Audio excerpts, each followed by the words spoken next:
by Johan Freud. First Act. Scene. The Octagon Room at Sir Robert Chiltern's house in Grosvenor Square. The room is brilliantly lighted and full of guests. At the top of the staircase stands Lady Chiltern, a woman of grave Greek beauty, about 27 years of age. She receives the guests as they come up. Over the well of the staircase hangs a great chandelier with wax lights, which illumine a large 18th-century French tapestry, representing the triumph of love, from a design by Boucher, that is stretched on the staircase wall. On the right is the entrance to the music-room. The sound of a string quartet is faintly heard. The entrance on the left leads to other reception rooms. Mrs. Marchmont and Lady Basildon, two very pretty women, are seated together on a Louis XVI sofa. They are types of exquisite fragility. Their affectation of manner has a delicate charm. Watteau would have loved to paint them. Going on to the Hartlocks tonight, Margaret? I suppose so. Are you? Yes. Horribly tedious parties they give, don't they? Horribly tedious. Never know why I go. Never know why I go anywhere. I come here to be educated. Ah, I hate being educated. So do I. It puts one almost on a level with the commercial classes, doesn't it? But dear Gertrude Chilterns is always telling me that I should have some serious purpose in life, so I come here to try to find one. Looking round through her lorgnette. I don't see anybody here tonight whom one could possibly call a serious purpose. The man who took me in to dinner talked to me about his wife the whole time. How very trivial of him! Terribly trivial. What did your man talk about? About myself? Languidly. And were you interested? Shaking her head. Not in the smallest degree. What martyrs we are, dear Margaret. Rising. And how well it becomes us, Olivia. They rise and go towards the music-room. The Vicomte de Nanjac, a young attaché known for his neckties and his Anglomania, approaches with a low bow and enters into conversation, announcing guests from the top of the staircase. Mr. and Lady Jane Barford, Lord Caversham. Enter Lord Caversham, an old gentleman of 70, wearing the riband and star of the Garter, a fine Whig type, rather like a portrait by Lawrence. Good evening, Lady Chiltern. Has my good-for-nothing young son been here? Smiling. I don't think Lord Goring has arrived yet. Coming up to Lord Caversham. Why do you call Lord Goring good-for-nothing? Mabel Chiltern is a perfect example of the English type of prettiness, the apple-blossom type. She has all the fragrance and freedom of a flower. There is a ripple after ripple of sunlight in her hair, and the little mouth, with its parted lips, is expectant, like the mouth of a child. She has the fascinating tyranny of youth, and the astonishing courage of innocence. To sane people she is not reminiscent of any work of art, but she is really like a Tanagra statuette, and would be rather annoyed if she were told so. Because he leads such an idle life. How can you say such a thing? Why, he rides in the Row at 10 o'clock in the morning, goes to the opera 3 times a week, changes his clothes at least 5 times a day, and dines out every night of the season. You don't call that leading an idle life, do you? Looking at her with a kindly twinkle in his eyes.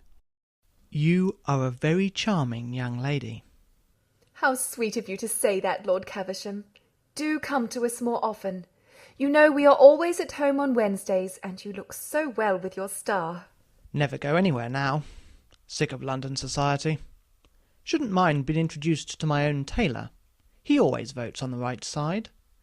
But object strongly to being sent down to dinner with my wife's milliner. Never could stand Lady Caversham's bonnets. Oh, I love London society. I think it has immensely improved. It is entirely composed now of beautiful idiots and brilliant lunatics. Just what society should be. Which is Goring? Beautiful idiot, or the other thing? Gravely. I have been obliged for the present to put Lord Goring into a class quite by himself. But he is developing charmingly. Into what? With a little curtsy. I hope to let you know very soon, Lord Caversham. Announcing guests. Lady Markby, Mrs. Cheverley. Enter Lady Markby and Mrs. Cheveley. Lady Markby is a pleasant, kindly, popular woman with grey hair à la marquise and good lace. Mrs. Cheveley, who accompanies her, is tall and rather slight, lips very thin and highly coloured, a line of scarlet on a pallid face, Venetian red hair, aquiline nose, and long throat. Rouge accentuates the natural paleness of her complexion, grey-green eyes that move restlessly. She is in heliotrope, with diamonds. She looks rather like an orchid, and makes great demands on one's curiosity. In all her movements she is extremely graceful, a work of art on the whole, but showing the influence of too many schools. Good evening, dear Gertrude. So kind of you to let me bring my friend Mrs. Cheveley. Two such charming women should know each other. Advances towards Mrs. Cheveley with a sweet smile, then suddenly stops and bows rather distantly. I think Mrs. Cheveley and I have met before. I did not know she had married a second time. Genially. Nowadays people marry as often as they can, don't they? It is most fashionable. To Duchess of Marlborough. Dear Duchess, and how is the Duke? Brains still weak, I suppose? Well, that is only to be expected, is it not? His good father was just the same. There's nothing like race, is there? Playing with her fan. But have we really met before, Lady Chiltern? I can't remember where. I have been out of England for so long. We were at school together, Mrs. Cheveley. Superciliously. Indeed. I have forgotten all about my school days. I have a vague impression that they were detestable. Coldly. I am not surprised. In her sweetest manner. Do you know, I am quite looking forward to meeting your clever husband, Lady Chiltern. Since he has been at the Foreign Office, he has been so much talked of in Vienna. They actually succeed in spelling his name right in the newspapers. That in itself is fame on the continent. I hardly think there will be much in common between you and my husband, Mrs. Cheveley.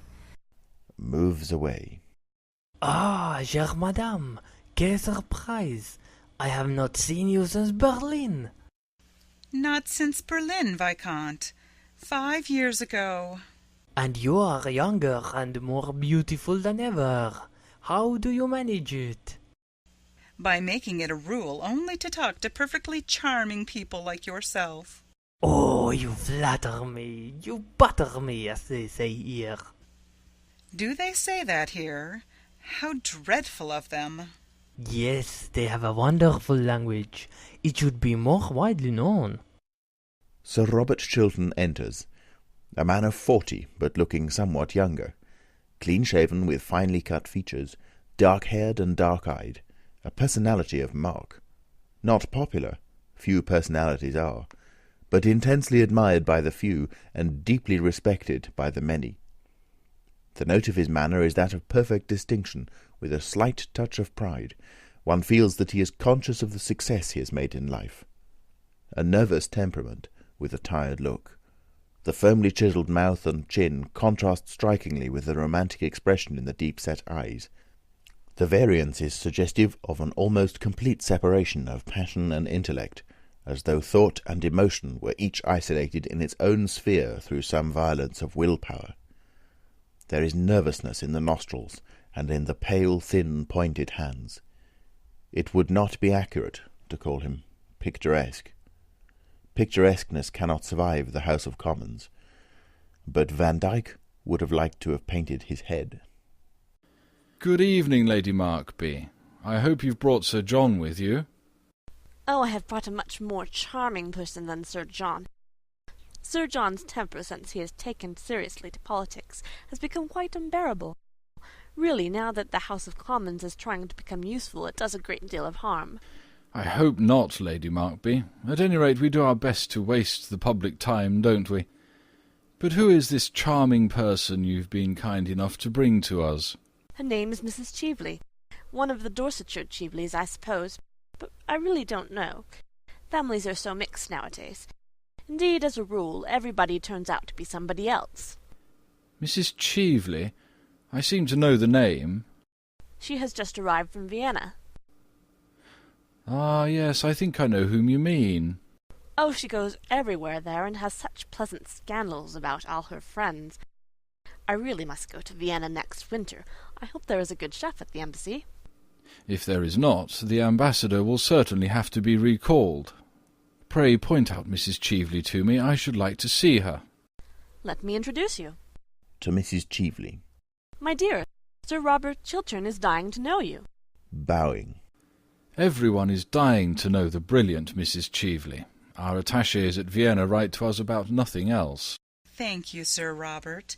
An acquaintance that begins with a compliment is sure to develop into a real friendship. It starts in the right manner, and I find that I know Lady Chiltern already. Really? Yes, she has just reminded me that we were at school together. I remember it perfectly now. She always got the good conduct prize. I have a distinct recollection of Lady Chiltern always getting the good conduct prize. Smiling. And what prizes did you get, Mrs. Cheveley? My prizes came a little later on in life. I don't think any of them were for good conduct. I forget.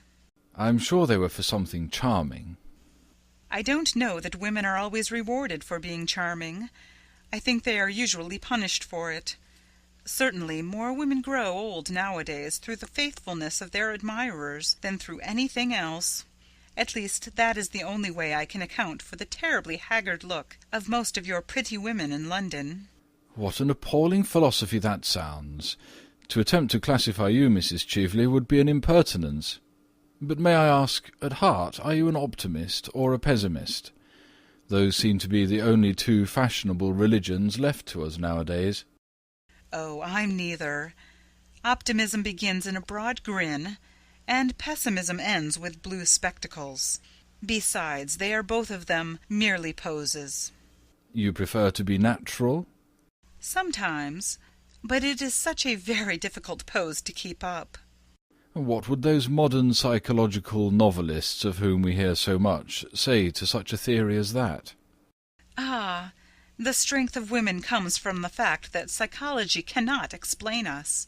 Men can be analyzed, women merely adored.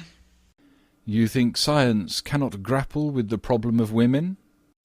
Science can never grapple with the irrational. That is why it has no future before it in this world. And women represent the irrational. Well-dressed women do. With a polite bow. I fear I could hardly agree with you there. But do sit down. And now tell me, what makes you leave your brilliant Vienna for our gloomy London? Or perhaps the question is indiscreet. Questions are never indiscreet. Answers sometimes are. Well, at any rate, may I know if it is politics or pleasure? Politics are my only pleasure. You see, nowadays it is not fashionable to flirt until one is 40, or to be romantic till one is 45. So we poor women who are under 30, or say we are, have nothing open to us but politics or philanthropy. And philanthropy seems to me to have become simply the refuge of people who wish to annoy their fellow creatures. I prefer politics. I think they are more becoming. A political life is a noble career. Sometimes. And sometimes it is a clever game, Sir Robert. And sometimes it is a great nuisance. Which do you find it? I? A combination of all three. Drops her fan. Picks up fan. Allow me. Thanks. But you have not told me yet what makes you honour London so suddenly. Our season is almost over. Oh, I don't care about the London season. It is too matrimonial. People are either hunting for husbands or hiding from them. I wanted to meet you. It is quite true. You know what a woman's curiosity is. Almost as great as a man's. I wanted immensely to meet you, and to ask you to do something for me. I hope it is not a little thing, Mrs. Cheveley. I find that little things are so very difficult to do. After a moment's reflection. No, I don't think it is quite a little thing. I am so glad. Do tell me what it is. Later on. Rises. And now may I walk through your beautiful house? I hear your pictures are charming. Poor Baron Arnheim. You remember the Baron? Used to tell me that you had some wonderful Corot. With an almost imperceptible start. Did you know Baron Arnheim well? Smiling. Intimately. Did you? At one time. Wonderful man, wasn't he? After a pause. He was very remarkable in many ways. I often think it such a pity he never wrote his memoirs. They would have been most interesting. Yes, he knew men and cities well, like the old Greek. Without the dreadful disadvantage of having a Penelope waiting at home for him. Lord Goring. Enter Lord Goring, 34, but always says he is younger. A well-bred, expressionless face.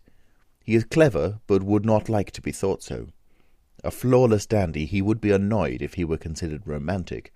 He plays with life, and is on perfectly good terms with the world. He is fond of being misunderstood. It gives him a post of vantage. Good evening, my dear Arthur. Mrs. Cheveley, allow me to introduce to you Lord Goring, the idlest man in London. I have met Lord Goring before. Bowing. I did not think you would remember me, Miss Cheveley. My memory is under admirable control. And are you still a bachelor? I believe so. How very romantic. Oh, I am not at all romantic. I am not old enough. I leave romance to my seniors. Lord Goring is the result of Boodle's club, Mrs. Cheveley. He reflects every credit on the institution. May I ask, are you staying in London long? That depends partly on the weather, partly on the cooking, and partly on Sir Robert. You are not going to plunge us into a European war, I hope. There is no danger at present. She nods to Lord Goring with a look of amusement in her eyes, and goes out with Sir Robert Chiltern. Lord Goring saunters over to Mabel Chiltern. You were very late. Have you missed me? Awfully. Then I am sorry I did not stay away longer. I like being missed. How very selfish of you. I am very selfish. You are always telling me of your bad qualities, Lord Goring. I have only told you half of them as yet, Miss Mabel.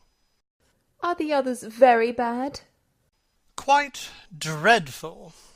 When I think of them at night, I go to sleep at once. Well, I delight in your bad qualities.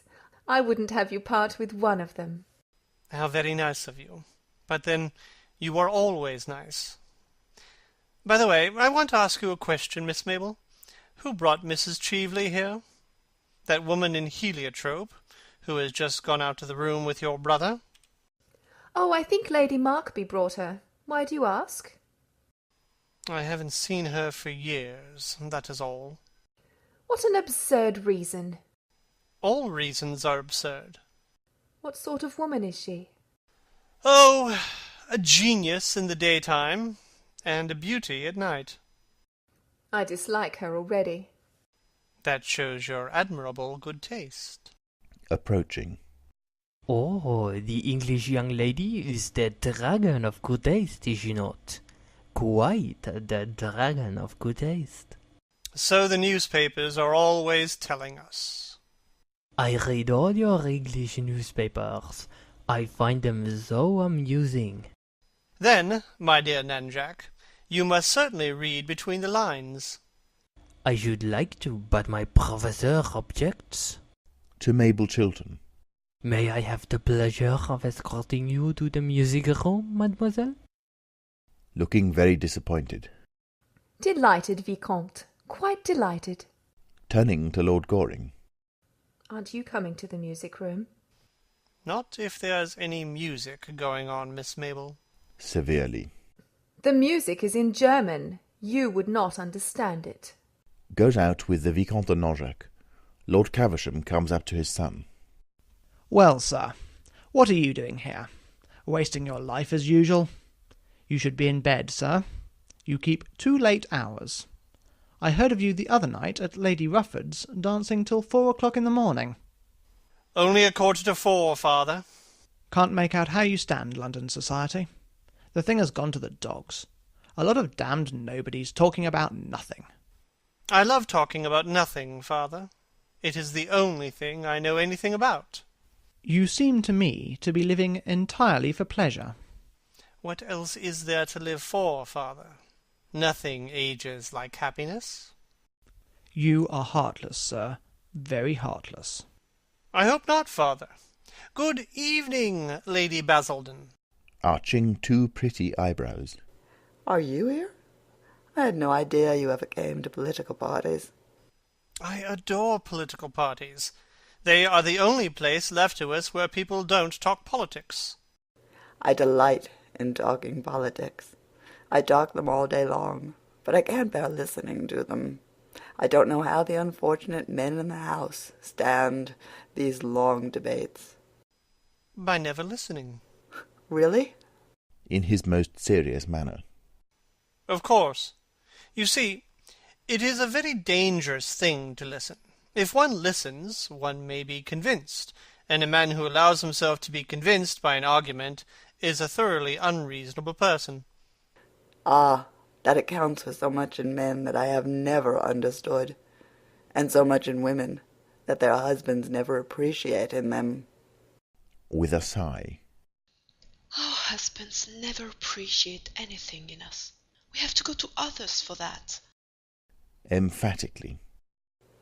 Yes, always to others, have we not? Smiling.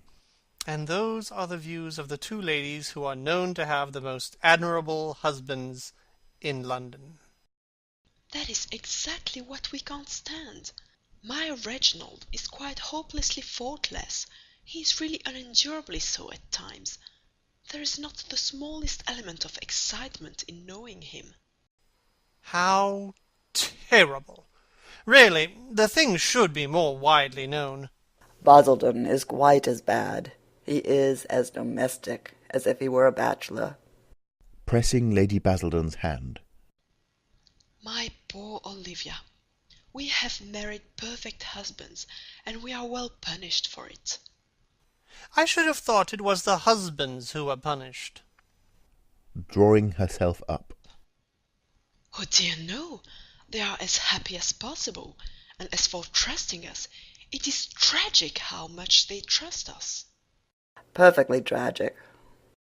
Or comic, Lady Basildon? Certainly not comic, Lord Goring. How unkind of you to suggest such a thing. I am afraid Lord Goring is in the camp of the enemy, as usual. I saw him talking to that Mrs. Cheveley when he came in. Handsome woman, Mrs. Cheveley. Stiffly. Please don't praise other women in our presence. You might wait for us to do that. I did wait. Well, we are not going to praise her. I hear she went to the opera on Monday night and told Tommy Rufford at supper that, as far as she could see, London society was entirely made up of dowdies and dandies. She's quite right, too. The men are all dowdies, and the women are all dandies, aren't they? After a pause. Oh, do you really think that is what Mrs. Cheveley meant? Of course. And a very sensible remark for Miss Cheveley to make, too. Enter Mabel Chiltern. She joins the group. Why are you talking about Mrs. Cheveley? Everybody is talking about Mrs. Cheveley. Lord Goring says... What did you say, Lord Goring, about Mrs. Cheveley? Oh, I remember that she was a genius in the daytime and a beauty at night. What a horrid combination. So very unnatural. In her most dreamy manner. I like looking at geniuses and listening to beautiful people. Oh, that is morbid of you, Mrs. Marchmont. brightening to a look of real pleasure. I am so glad to hear you say that. Marchmont and I have been married for 7 years, and he has never once told me that I was morbid. Men are so painfully unobservant. Turning to her. I have always said, dear Margaret, that you were the most morbid person in London. Ah, but you are always sympathetic, Olivia. Is it morbid to have a desire for food? I have a great desire for food. Lord Goring, will you give me some supper? With pleasure, Miss Mabel. Moves away with her. How horrid you have been! You have never talked to me the whole evening. How could I? You went away with the child diplomatist. You might have followed us. Pursuit would have been only polite. I don't think I like you at all this evening. I like you immensely. Well, I wish you'd show it in a more marked way. They go downstairs. Olivia, I have a curious feeling of absolute faintness. I think I should like some supper very much. I know I should like some supper. I am positively dying for supper, Margaret. Men are so horribly selfish. They never think of these things. Men are grossly material. Grossly material. The Vicomte de Nanjac enters from the music-room with some other guests. After having carefully examined all the people present, he approaches Lady Basildon. May I have the honor of taking you down to supper, Comtesse? Coldly. I never take supper. Thank you, Viscount. The Vicomte is about to retire. Lady Basildon, seeing this, rises at once and takes his arm. But I will come down with you with pleasure. I am so fond of eating. I am very English in all my tastes. You look quite English, Viscount. Quite English. They pass out. Mr. Montfort, a perfectly groomed young dandy, approaches Mrs. Marchmont. Like some supper, Mrs. Marchmont? Languidly. Thank you, Mr. Montfort. I never touch supper. Rises hastily and takes his arm. But I will sit beside you and watch you. I don't know that I like being watched when I'm eating. Then I will watch someone else. I don't know that I should like that either. Severely. Pray, Mr. Montfort, do not make these painful scenes of jealousy in public. They go downstairs with the other guests, passing Sir Robert Chiltern and Mrs. Cheveley, who now enter. And are you going to any of our country houses before you leave England, Mrs. Cheveley? Oh, no. I cannot stand your English house parties. In England, people actually try to be brilliant at breakfast. That is so dreadful of them. Only dull people are brilliant at breakfast. And then the family skeleton is always reading family prayers. My stay in England really depends on you, Sir Robert. Sits down on the sofa, taking a seat beside her. Seriously? Quite seriously. I want to talk to you about a great political and financial scheme. About this Argentine Canal Company, in fact. What a tedious, practical subject for you to talk about, Mrs. Cheveley. Oh, I like tedious practical subjects. What I don't like are tedious practical people. There is a wide difference. Besides, you are interested, I know, in international canal schemes. You were Lord Radley's secretary, weren't you, when the government bought the Suez Canal shares? Yes, but the Suez Canal was a very great and splendid undertaking. It gave us our direct route to India. It had imperial value. It was necessary that we should have control. This Argentine scheme is a commonplace stock exchange swindle. A speculation, Sir Robert. A brilliant, daring speculation. Believe me, Mrs. Cheveley, it is a swindle. Let us call things by their proper names. It makes matters simpler. We have all the information about it at the Foreign Office. In fact, I sent out a special commission to inquire into the matter privately, and they report that the works are hardly begun, and as for the money already subscribed, no one seems to know what has become of it. The whole thing is a second Panama, and with not a quarter of the chance of success that miserable affair ever had. I hope you've not invested in it. I'm sure you are far too clever to have done that. I have invested very largely in it. Who could have advised you to do such a foolish thing? Your old friend, and mine. Who? Baron Arnheim. Frowning. Ah, yes, I remember hearing at the time of his death that he'd been mixed up in the whole affair. It was his last romance.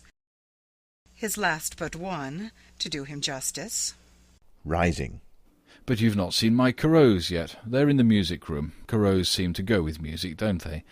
May I show them to you? Shaking her head. I am not in a mood tonight for silver twilights or rose-pink dawns. I want to talk business. Motions to him with her fan to sit down beside her. I fear I have no advice to give you, Mrs. Cheveley, except to interest yourself in something less dangerous. The success of the canal depends, of course, on the attitude of England, and I'm going to lay the report of the commissioners before the House tomorrow night. That you must not do. In your own interests, Sir Robert, to say nothing of mine, you must not do that. Looking at her in wonder. In my own interests? My dear Mrs. Cheveley, what do you mean? Sits down beside her. Sir Robert, I will be quite frank with you. I want you to withdraw the report that you have intended to lay before the House, on the ground that you have reason to believe that the commissioners have been prejudiced or misinformed or something. Then I want you to say a few words to the effect that the government is going to reconsider the question, and that you have reason to believe that the canal, if completed, will be of great international value. You know the sort of things ministers say in cases of this kind. A few ordinary platitudes will do. In modern life, nothing produces such an effect as a good platitude. It makes the whole world kin. Will you do that for me? Mrs. Cheveley, you cannot be serious in making me such a proposition. I am quite serious. Coldly. Pray allow me to believe that you are not. Speaking with great deliberation and emphasis. Ah, but I am. And if you do what I ask you, I will pay you very handsomely.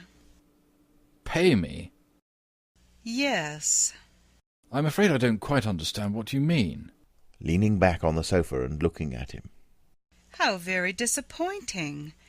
And I have come all the way from Vienna in order that you should thoroughly understand me. I fear I don't. In her most nonchalant manner.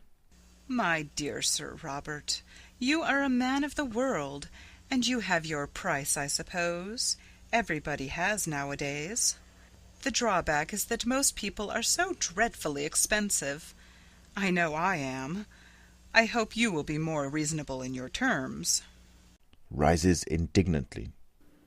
If you'll allow me, I will call your carriage for you. You have lived so long abroad, Mrs. Cheveley, that you seem to be unable to realize that you are talking to an English gentleman. Detains him by touching his arm with her fan and keeping it there while she is talking. I realize that I am talking to a man who laid the foundation of his fortune by selling to a stock exchange speculator a cabinet secret. Biting his lip. What do you mean? Rising and facing him. I mean that I know the real origin of your wealth and your career, and I have got your letter, too. What letter? Contemptuously. The letter you wrote to Baron Arnheim when you were Lord Radley's secretary, telling the Baron to buy Suez Canal shares, a letter written 3 days before the government announced its own purchase. Hoarsely. It is not true. You thought that letter had been destroyed. How foolish of you. It is in my possession. The affair to which you allude was no more than a speculation. The House of Commons had not yet passed the bill. It might have been rejected. It was a swindle, Sir Robert. Let us call things by their proper names. It makes everything simpler. And now I am going to sell you that letter, and the price I ask for it is your public support of the Argentine scheme. You made your own fortune out of one canal. You must help me and my friends to make our fortunes out of another. It is infamous what you propose. Infamous. Oh, no. This is the game of life as we all have to play it, Sir Robert, sooner or later. I cannot do what you ask me. You mean you cannot help doing it. You know you are standing on the edge of a precipice, and it is not for you to make terms. It is for you to accept them. Supposing you refuse. What then? My dear Sir Robert, what then? You are ruined, that is all. Remember to what a point your Puritanism in England has brought you. In old days nobody pretended to be a bit better than his neighbours. In fact, to be a bit better than one's neighbour was considered excessively vulgar and middle class.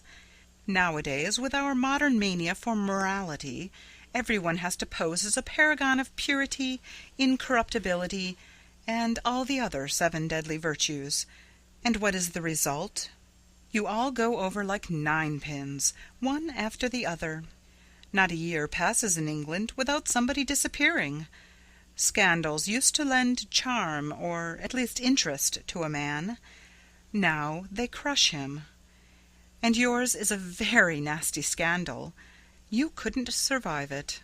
If it were known that as a young man, secretary to a great and important minister, you sold a cabinet secret for a large sum of money, and that that was the origin of your wealth and career, you would be hounded out of public life. You would disappear completely.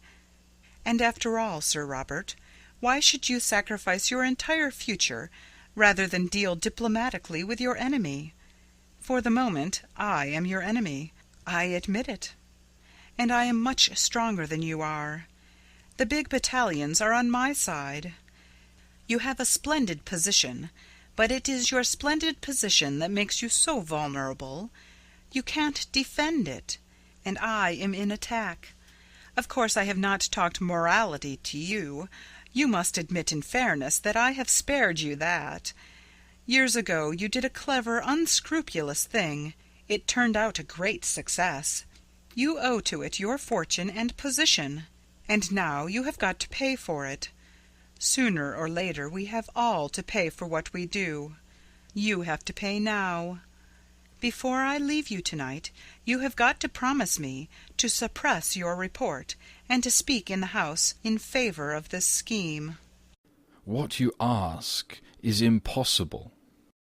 You must make it possible. You are going to make it possible. Sir Robert, you know what your English newspapers are like.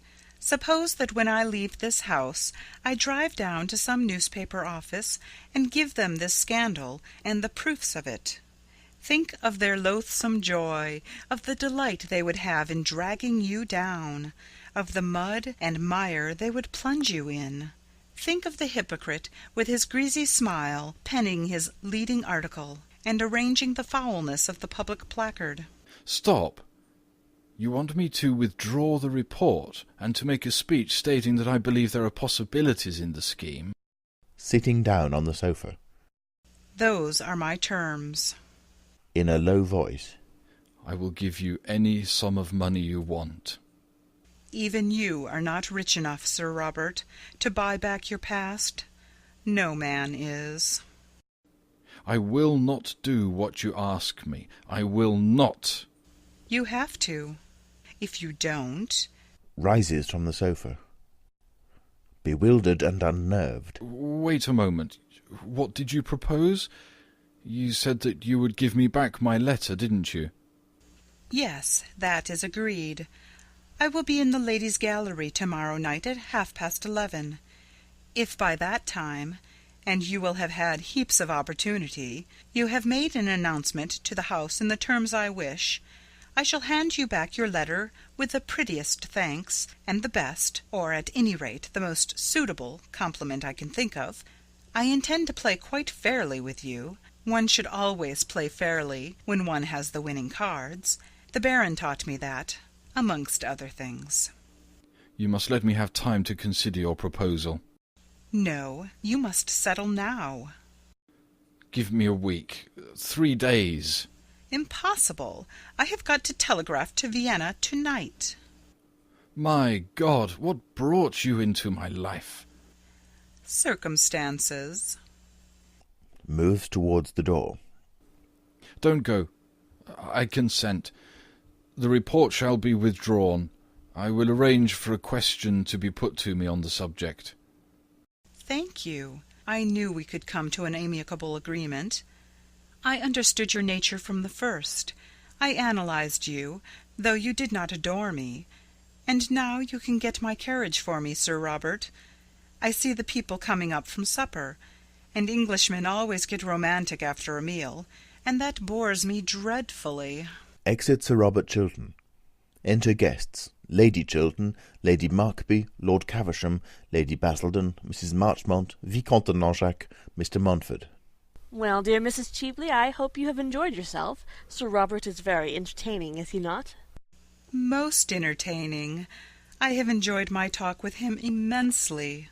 He has had a very interesting and brilliant career, and he has married a most admirable wife. Lady Chiltern is a woman of the very highest principles, I am glad to say. I am a little too old now myself to trouble about setting a good example, but I always admire people who do. And Lady Chiltern has a very ennobling effect on life, though her dinner parties are rather dull sometimes. But one can't have everything, can one? And now I must go, dear. Shall I call for you tomorrow? Thanks. We might drive in the park at 5. Everything looks so fresh in the park now. Except the people. Perhaps the people are a little jaded. I have often observed that the season as it goes on produces a kind of softening of the brain. However, I think anything is better than high intellectual pressure. That is the most unbecoming thing there is. It makes the noses of the young girls so particularly large, and there is nothing so difficult to marry as a large nose. Men don't like them. Good night, dear. To Lady Chiltern. Good night, Gertrude. Goes out on Lord Caversham's arm. What a charming house you have, Lady Chiltern. I have spent a delightful evening. It has been so interesting getting to know your husband. Why did you wish to meet my husband, Mrs. Cheveley? Oh, I will tell you. I wanted to interest him in this Argentine Canal scheme, of which I dare say you have heard, and I found him most susceptible to reason, I mean, a rare thing in a man. I converted him in 10 minutes. He is going to make a speech in the House tomorrow night in favour of the idea. We must go to the ladies' gallery and hear him. It will be a great occasion. There must be some mistake. That scheme could never have my husband's support. Oh, I assure you it's all settled. I don't regret my tedious journey from Vienna now. It has been a great success. But of course, for the next 24 hours the whole thing is a dead secret. Gently. A secret? Between whom? With a flash of amusement in her eyes. Between your husband and myself. Entering. Your carriage is here, Mrs. Cheveley. Thanks. Good evening, Lady Chiltern. Good night, Lord Goring. I am at Claridge's. Don't you think you might leave a card? If you wish it, Mrs. Cheveley. Oh, don't be so solemn about it, or I shall be obliged to leave a card on you. In England, I suppose that would hardly be considered en règle. Abroad, we are more civilized. Will you see me down, Sir Robert? Now that we have both the same interests at heart, we shall be great friends, I hope. Sails out on Sir Robert Chiltern's arm. Lady Chiltern goes to the top of the staircase and looks down at them as they descend. Her expression is troubled. After a little time she is joined by some of the guests and passes with them into another reception room. What a horrid woman! You should go to bed, Miss Mabel. Lord Goring! My father told me to go to bed an hour ago. I don't see why I shouldn't give you the same advice. I always pass on good advice. It is the only thing to do with it. It is never of any use to oneself. Lord Goring, you are always ordering me out of the room. I think it most courageous of you, especially as I am not going to bed for hours. Goes over to the sofa. You can come and sit down if you like, and talk about anything in the world, except the Royal Academy, Mrs. Cheveley, or novels in Scotch dialect. They are not improving subjects. Catches sight of something that is lying on the sofa, half hidden by the cushion. What is this? Someone has dropped a diamond brooch. Quite beautiful, isn't it? Shows it to him. I wish it was mine. But Gertrude won't let me wear anything but pearls, and I am thoroughly sick of pearls. They make one look so plain, so good, and so intellectual. I wonder whom the brooch belongs to. I wonder who dropped it. It is a beautiful brooch. It is a handsome bracelet. It isn't a bracelet, it's a brooch. It can be used as a bracelet. Takes it from her, and, pulling out a green letter case, puts the ornament carefully in it, and replaces the whole thing in his breast pocket with the most perfect sang-froid. What are you doing? Miss Mabel, I'm going to make a rather strange request to you. Eagerly. Oh, pray do. I have been waiting for it all the evening. Is a little taken aback, but recovers himself. Don't mention to anybody that I have taken charge of this brooch. Should anyone write and claim it, let me know at once. That is a strange request. Well, you see, I gave this brooch to somebody once, years ago. You did? Yes. Lady Chiltern enters alone. The other guests have gone. Then I shall certainly bid you good night. Good night, Gertrude. Exit. Good night, dear. To Lord Goring. You saw whom Lady Markby brought here tonight? Yes, it was an unpleasant surprise. Why did she come here for? Apparently to try and lure Robert to uphold some fraudulent scheme in which she is interested. The Argentine Canal, in fact. She has mistaken her man, hasn't she? She is incapable of understanding an upright nature like my husband's. Yes. I should fancy she came to grief if she tried to get Robert into her toils. It is extraordinary what astounding mistakes clever women make.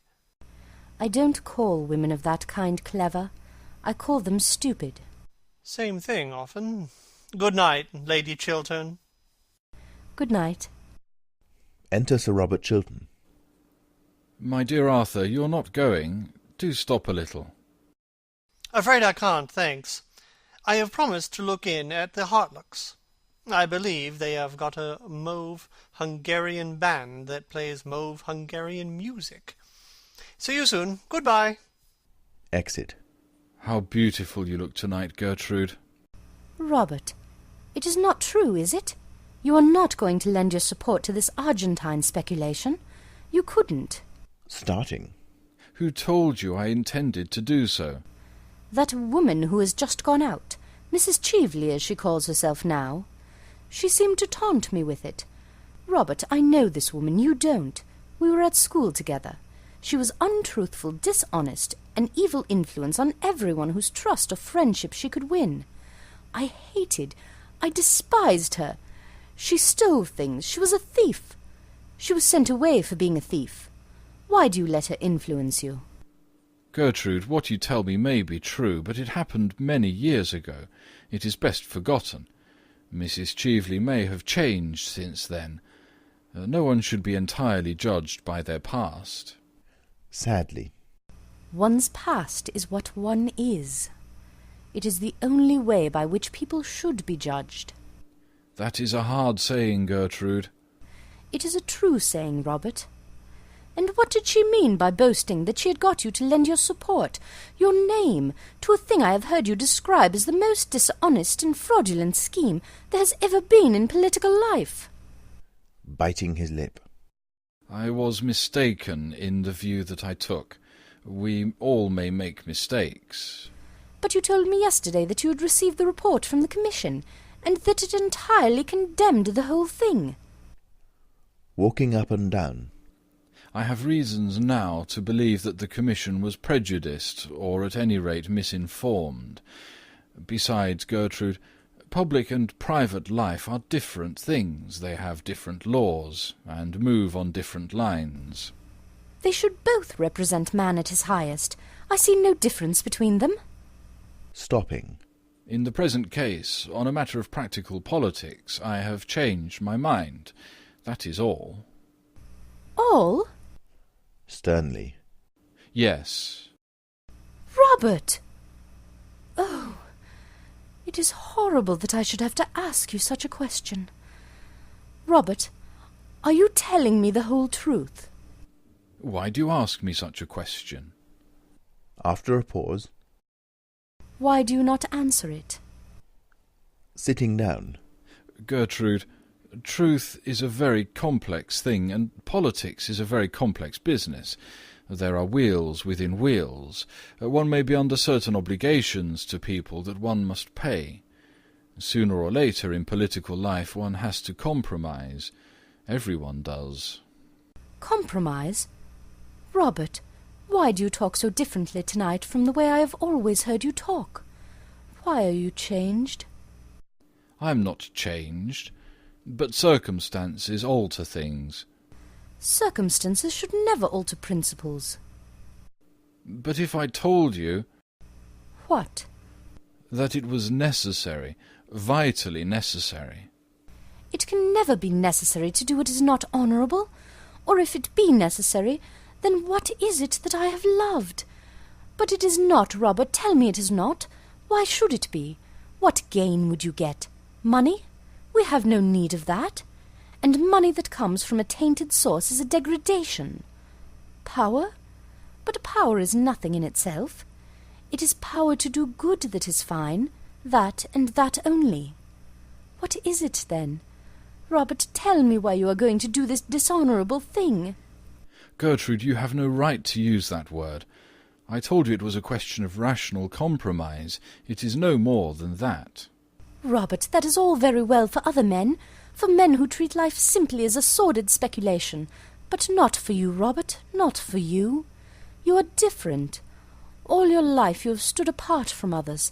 You have never let the world soil you. To the world, as to myself, you have been an ideal always. Oh, be that ideal still. That great inheritance throw not away. That tower of ivory do not destroy. Robert, men can love what is beneath them, things unworthy, stained, dishonoured. We women worship when we love, and when we lose our worship, we lose everything. Oh, don't kill my love for you, don't kill that! Gertrude! I know that there are men with horrible secrets in their lives, men who have done some shameful thing, and who in some critical moment have to pay for it by doing some other act of shame. Oh, don't tell me you are such as they are! Robert, is there in your life any secret dishonour or disgrace? Tell me at once that... That what? Speaking very slowly. That our lives may drift apart. Drift apart? That they may be entirely separate. It would be better for us both. Gertrude, there is nothing in my past life that you might not know. I was sure of it, Robert, I was sure of it. But why did you say those dreadful things, things so unlike your real self? Don't let us ever talk about the subject again. You will write, won't you, to Mrs. Cheveley, and tell her that you cannot support this scandalous scheme of hers. If you have given her any promise, you must take it back, that is all. Must I write and tell her that? Surely, Robert, what else is there to do? I might see her personally. It would be better. You must never see her again, Robert. She is not a woman you should ever speak to. She is not worthy to talk to a man like you. No, you must write to her at once, now, this moment, and let your letter show her that your decision is quite irrevocable. Write this moment? Yes. But it is so late. It is close on 12. That makes no matter. She must know at once that she has been mistaken in you, and that you are not a man to do anything base or underhanded or dishonourable. Write here, Robert. Write that you decline to support this scheme of hers, as you hold it to be a dishonest scheme. Yes, write the word dishonest. She knows what that word means. Sir Robert Chiltern sits down and writes a letter. His wife takes it up and reads it. Yes, that will do. Rings bell. And now the envelope. He writes the envelope slowly. Enter Mason. Have this letter sent at once to Claridge's Hotel. There is no answer. Exit Mason. Lady Chiltern kneels down beside her husband and puts her arms around him. Robert, love gives one an instinct to things. I feel tonight that I have saved you from something that might have been a danger to you, from something that might have made men honour you less than they do. I don't think you realize sufficiently, Robert, that you have brought into the political life of our time a nobler atmosphere, a finer attitude towards life, a freer air of purer aims and higher ideals. I know it, and for that I love you, Robert. Oh, love me always, Gertrude, love me always. I will love you always, because you will always be worthy of love. We needs must love the highest when we see it. Kisses him, and rises and goes out. Sir Robert Chiltern walks up and down for a moment, then sits down and buries his face in his hands. The servant enters and begins pulling out the lights. Sir Robert Chiltern looks up. Put out the lights, Mason. Put out the lights. The servant puts out the lights. The room becomes almost dark. The only light there is comes from the great chandelier that hangs over the staircase and illumines the tapestry of the triumph of love. End of Act 1.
Second Act. Scene. Morning room at Sir Robert Chiltern's house. Lord Goring, dressed in the height of fashion, is lounging in an armchair. Sir Robert Chiltern is standing in front of the fireplace. He is evidently in a state of great mental excitement and distress. As the scene progresses, he paces nervously up and down the room. My dear Robert, it is a very awkward business, very awkward indeed. You should have told your wife the whole thing. Secrets from other people's wives are a necessary luxury in modern life. So, at least, I am told at the club by people who are bold enough to know better. But no man should have a secret from his own wife. She invariably finds it out. Women have a wonderful instinct about things. They can discover everything except the obvious. Arthur, I couldn't tell my wife. When could I have told her? Not last night. It would have made a lifelong separation between us, and I would have lost the love of the one woman in the world I worship, of the only woman who has ever stirred love within me. Last night it would have been quite impossible. She would have turned from me in horror and in contempt. Is Lady Chiltern as perfect as all that? Yes, my wife is as perfect as all that. Taking off his left-hand glove. What a pity. Oh, I beg your pardon, my dear fellow. I didn't quite mean that. But if what you tell me is true, I should like to have a serious talk about life with Lady Chiltern. It would be quite useless. May I try? Yes, but nothing could make her alter her views. Well, at the worst, it would simply be a psychological experiment. All such experiments are terribly dangerous. Everything is dangerous, my dear fellow. If it wasn't so, life wouldn't be worth living. Well, I'm bound to say that I think you should have told her years ago. When? When we were engaged? Do you think she would have married me if she'd known that the origin of my fortune is such as it is, the basis of my career such as it is, and that I had done a thing that I suppose most men would call shameful and dishonourable? Slowly. Yes, most men would call it ugly names. There is no doubt of that. Bitterly. Men who every day do something of the same kind themselves. Men who, each one of them, have worse secrets in their own lives. That is the reason they are so pleased to find out other people's secrets. It distracts public attention from their own. And, after all, whom did I wrong by what I did? No one. Looking at him steadily. Except yourself, Robert. After a pause. Of course, I had private information about a certain transaction contemplated by the government of the day, and I acted on it. Private information is practically the source of every large modern fortune.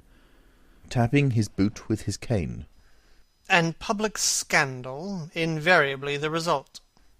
Pacing up and down the room.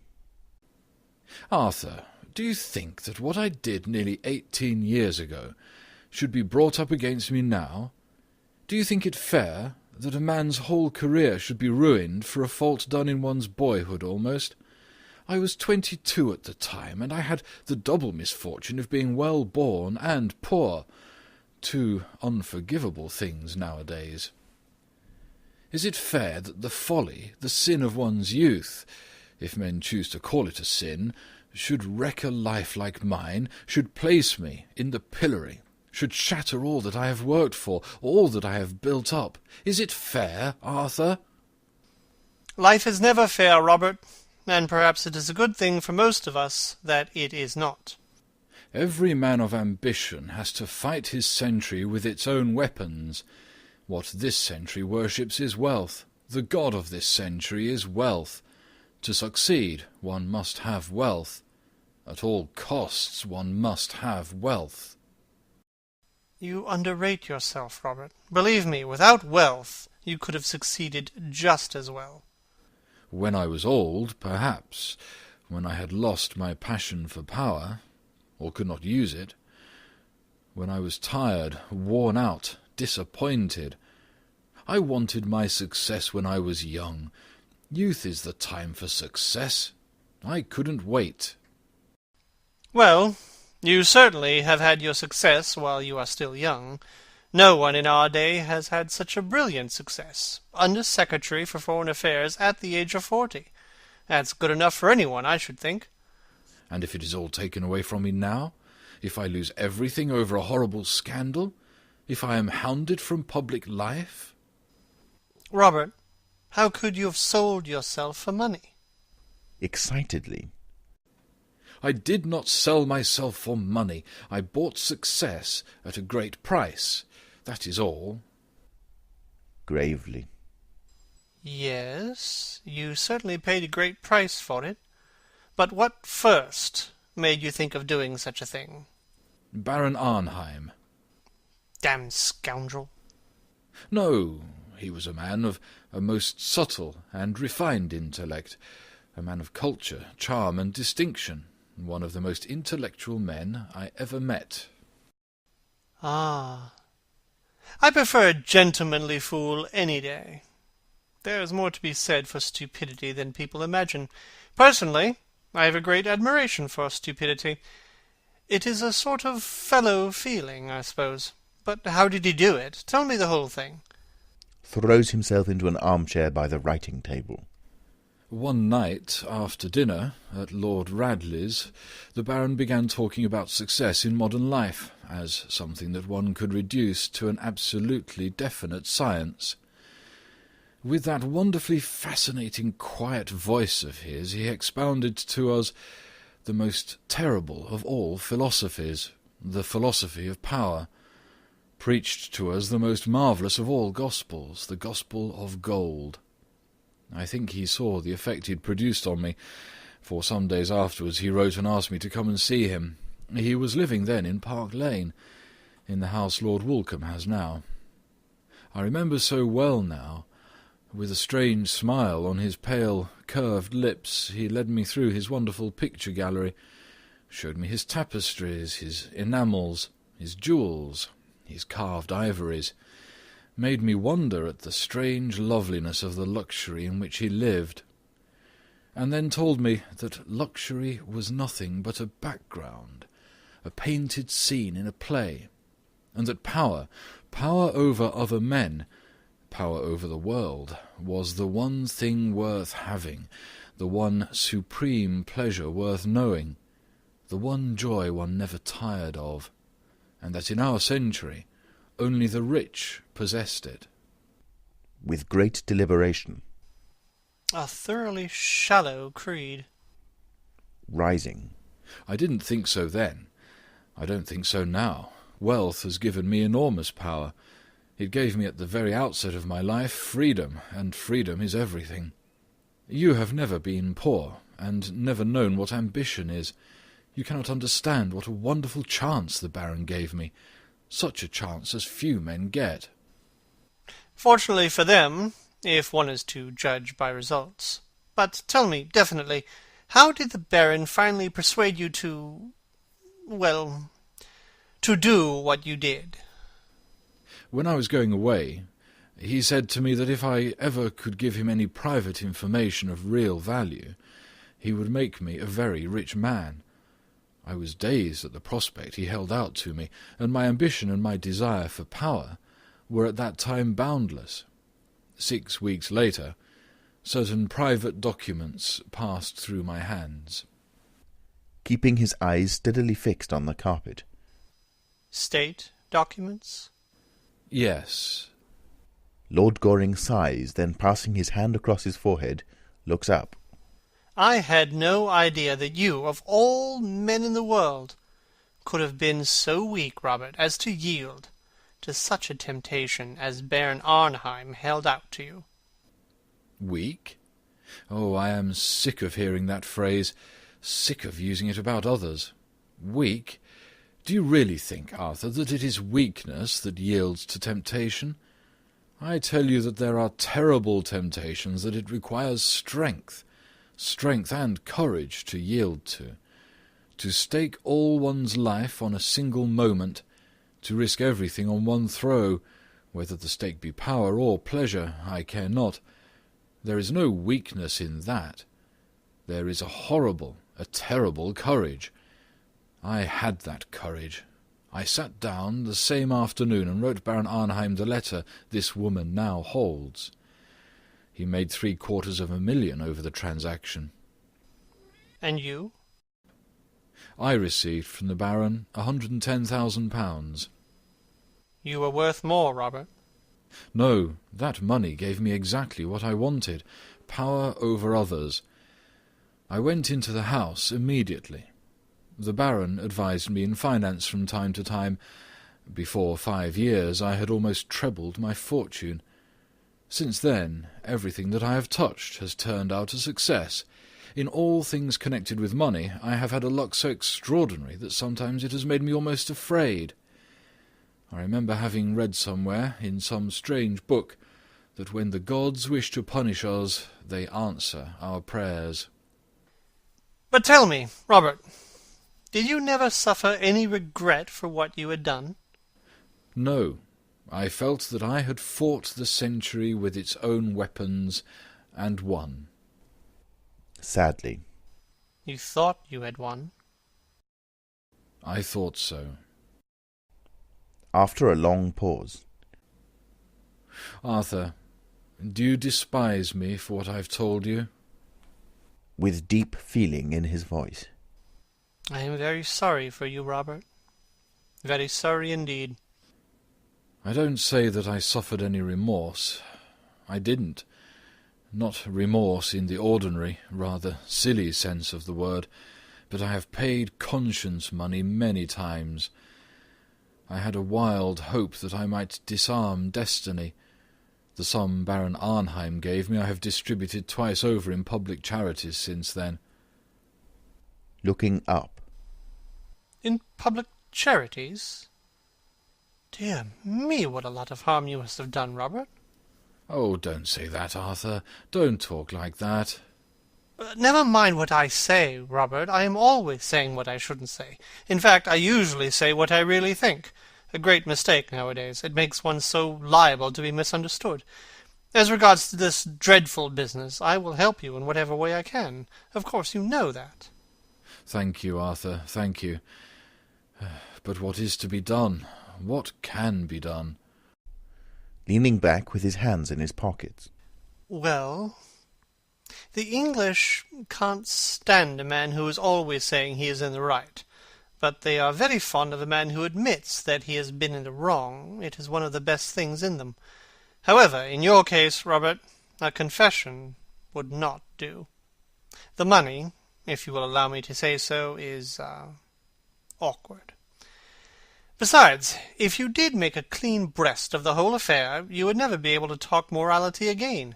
And in England, a man who can't talk morality twice a week to a large, popular, immoral audience is quite over as a serious politician. There would be nothing left for him as a profession except botany or the church. A confession would be of no use. It would ruin you. It would ruin me. Arthur, the only thing for me to do now is to fight the thing out. Rising from his chair. I was waiting for you to say that. It is the only thing to do now, and you must begin by telling your wife the whole story. That I will not do. Robert, believe me, you are wrong. I couldn't do it. It would kill her love for me. And now about this woman, Mrs. Cheveley. How can I defend myself against her? You knew her before, Arthur, apparently. Yes. Did you know her well? Arranging his necktie. So little that I got engaged to be married to her once, when I was staying at the Tenbys. The affair lasted for 3 days, nearly. Why was it broken off? Airily. Oh, I forget. At least it makes no matter. By the way, have you tried her with money? She used to be confoundedly fond of money. I offered her any sum she wanted. She refused. Then the marvellous gospel of gold breaks down sometimes. The rich can't do everything, after all. Not everything. I suppose you are right. Arthur, I feel that public disgrace is in store for me. I feel certain of it. I never knew what terror was before. I know it now. It is as if a hand of ice were laid upon one's heart. It is as if one's heart were beating itself to death in some empty hollow. Striking the table. Robert, you must fight her. You must fight her. But how? I can't tell you how at present. I've not the smallest idea. But every one has some weak point. There is some flaw in each one of us. Strolls to the fireplace and looks at himself in the glass. My father tells me that even I have faults. Perhaps I have. I don't know. In defending myself against Mrs. Cheveley, I have a right to use any weapon I can find, have I not? Still looking in the glass. In your place, I don't think I should have the smallest scruple in doing so. She is thoroughly well able to take care of herself. Sits down at the table and takes a pen in his hand. Well, I shall send a cipher telegram to the embassy at Vienna to inquire if there is anything known against her. There may be some secret scandal she might be afraid of. Settling his buttonhole. Oh, I should fancy Mrs. Cheveley is one of those very modern women of our time who find a new scandal as becoming as a new bonnet, and air them both in the park every afternoon at 5:30. I am sure she adores scandals, and that the sorrow of her life at present is that she can't manage to have enough of them. Writing. Why do you say that? Turning round. Well, she wore far too much rouge last night, and not quite enough clothes. That is always a sign of despair in a woman. Striking a bell. But it is worthwhile my writing to Vienna, is it not? It is always worthwhile asking a question, though it is not always worthwhile answering one. Enter Mason. Is Mr. Trafford in his room? Yes, Sir Robert. Puts what he has written into an envelope, which he then carefully closes. Tell him to have this sent off in cipher at once. There must not be a moment's delay. Yes, Sir Robert. Oh, just give that back to me again. Writes something on the envelope. Mason then goes out with the letter. She must have had some curious hold over Baron Arnheim. I wonder what it was. Smiling. I wonder. I will fight her to the death as long as my wife knows nothing. Strongly. Oh, fight in any case. In any case. With a gesture of despair. If my wife found out, there would be little left to fight for. Well, as soon as I hear from Vienna, I shall let you know the result. It is a chance, just a chance, but I believe in it. And as I fought the age with its own weapons, I shall fight her with her weapons. It is only fair, and she looks like a woman with a past, doesn't she? Most pretty women do. But there is a fashion in pasts, just as there is a fashion in frocks. Perhaps Mrs. Cheveley's past is merely a slightly décolleté one, and they are excessively popular nowadays. Besides, my dear Robert, I should not build too high hopes on frightening Miss Cheveley. I should not fancy Miss Cheveley is a woman who would be easily frightened. She has survived all her creditors, and she shows a wonderful presence of mind. Oh, I live on hopes now. I clutch at every chance. I feel like a man on a ship that is sinking. The water is round my feet, and the very air is bitter with storm. Hush, I hear my wife's voice. Enter Lady Chiltern in walking dress. Good afternoon, Lord Goring. Good afternoon, Lady Chiltern. Have you been in the park? No, I have just come from the Women's Liberal Association, where, by the way, Robert, your name was received with loud applause. And now I have come in to have my tea. To Lord Goring. You will wait and have some tea, won't you? I'll wait for a short time, thanks. I will be back in a moment. I am only going to take my hat off. In his most earnest manner. Oh, please don't. It is so pretty. One of the prettiest hats I ever saw. I hope the Women's Liberal Association received it with loud applause. With a smile. We have much more important work to do than look at each other's bonnets, Lord Goring. Really? What sort of work? Oh, dull, useful, delightful things. Factory Acts, female inspectors, the 8 Hours Bill, the parliamentary franchise, everything, in fact, that you would find thoroughly uninteresting. And never bonnets? With mock indignation. Never bonnets. Never. Lady Chiltern goes out through the door leading to her boudoir. Takes Lord Goring's hand. You have been a good friend to me, Arthur, a thoroughly good friend. I don't know that I have been able to do much for you, Robert, as yet. In fact, I have not been able to do anything for you as far as I can see. I am thoroughly disappointed with myself. You have enabled me to tell the truth. That is something. The truth has always stifled me. Huh. The truth is a thing I get rid of as soon as possible. Bad habit, by the way. Makes one very unpopular at the club, with the older members. They call it being conceited. Perhaps it is. I would to God that I'd been able to tell the truth, to live the truth. Ah, that is the greatest thing in life, to live the truth. Sighs and goes towards the door.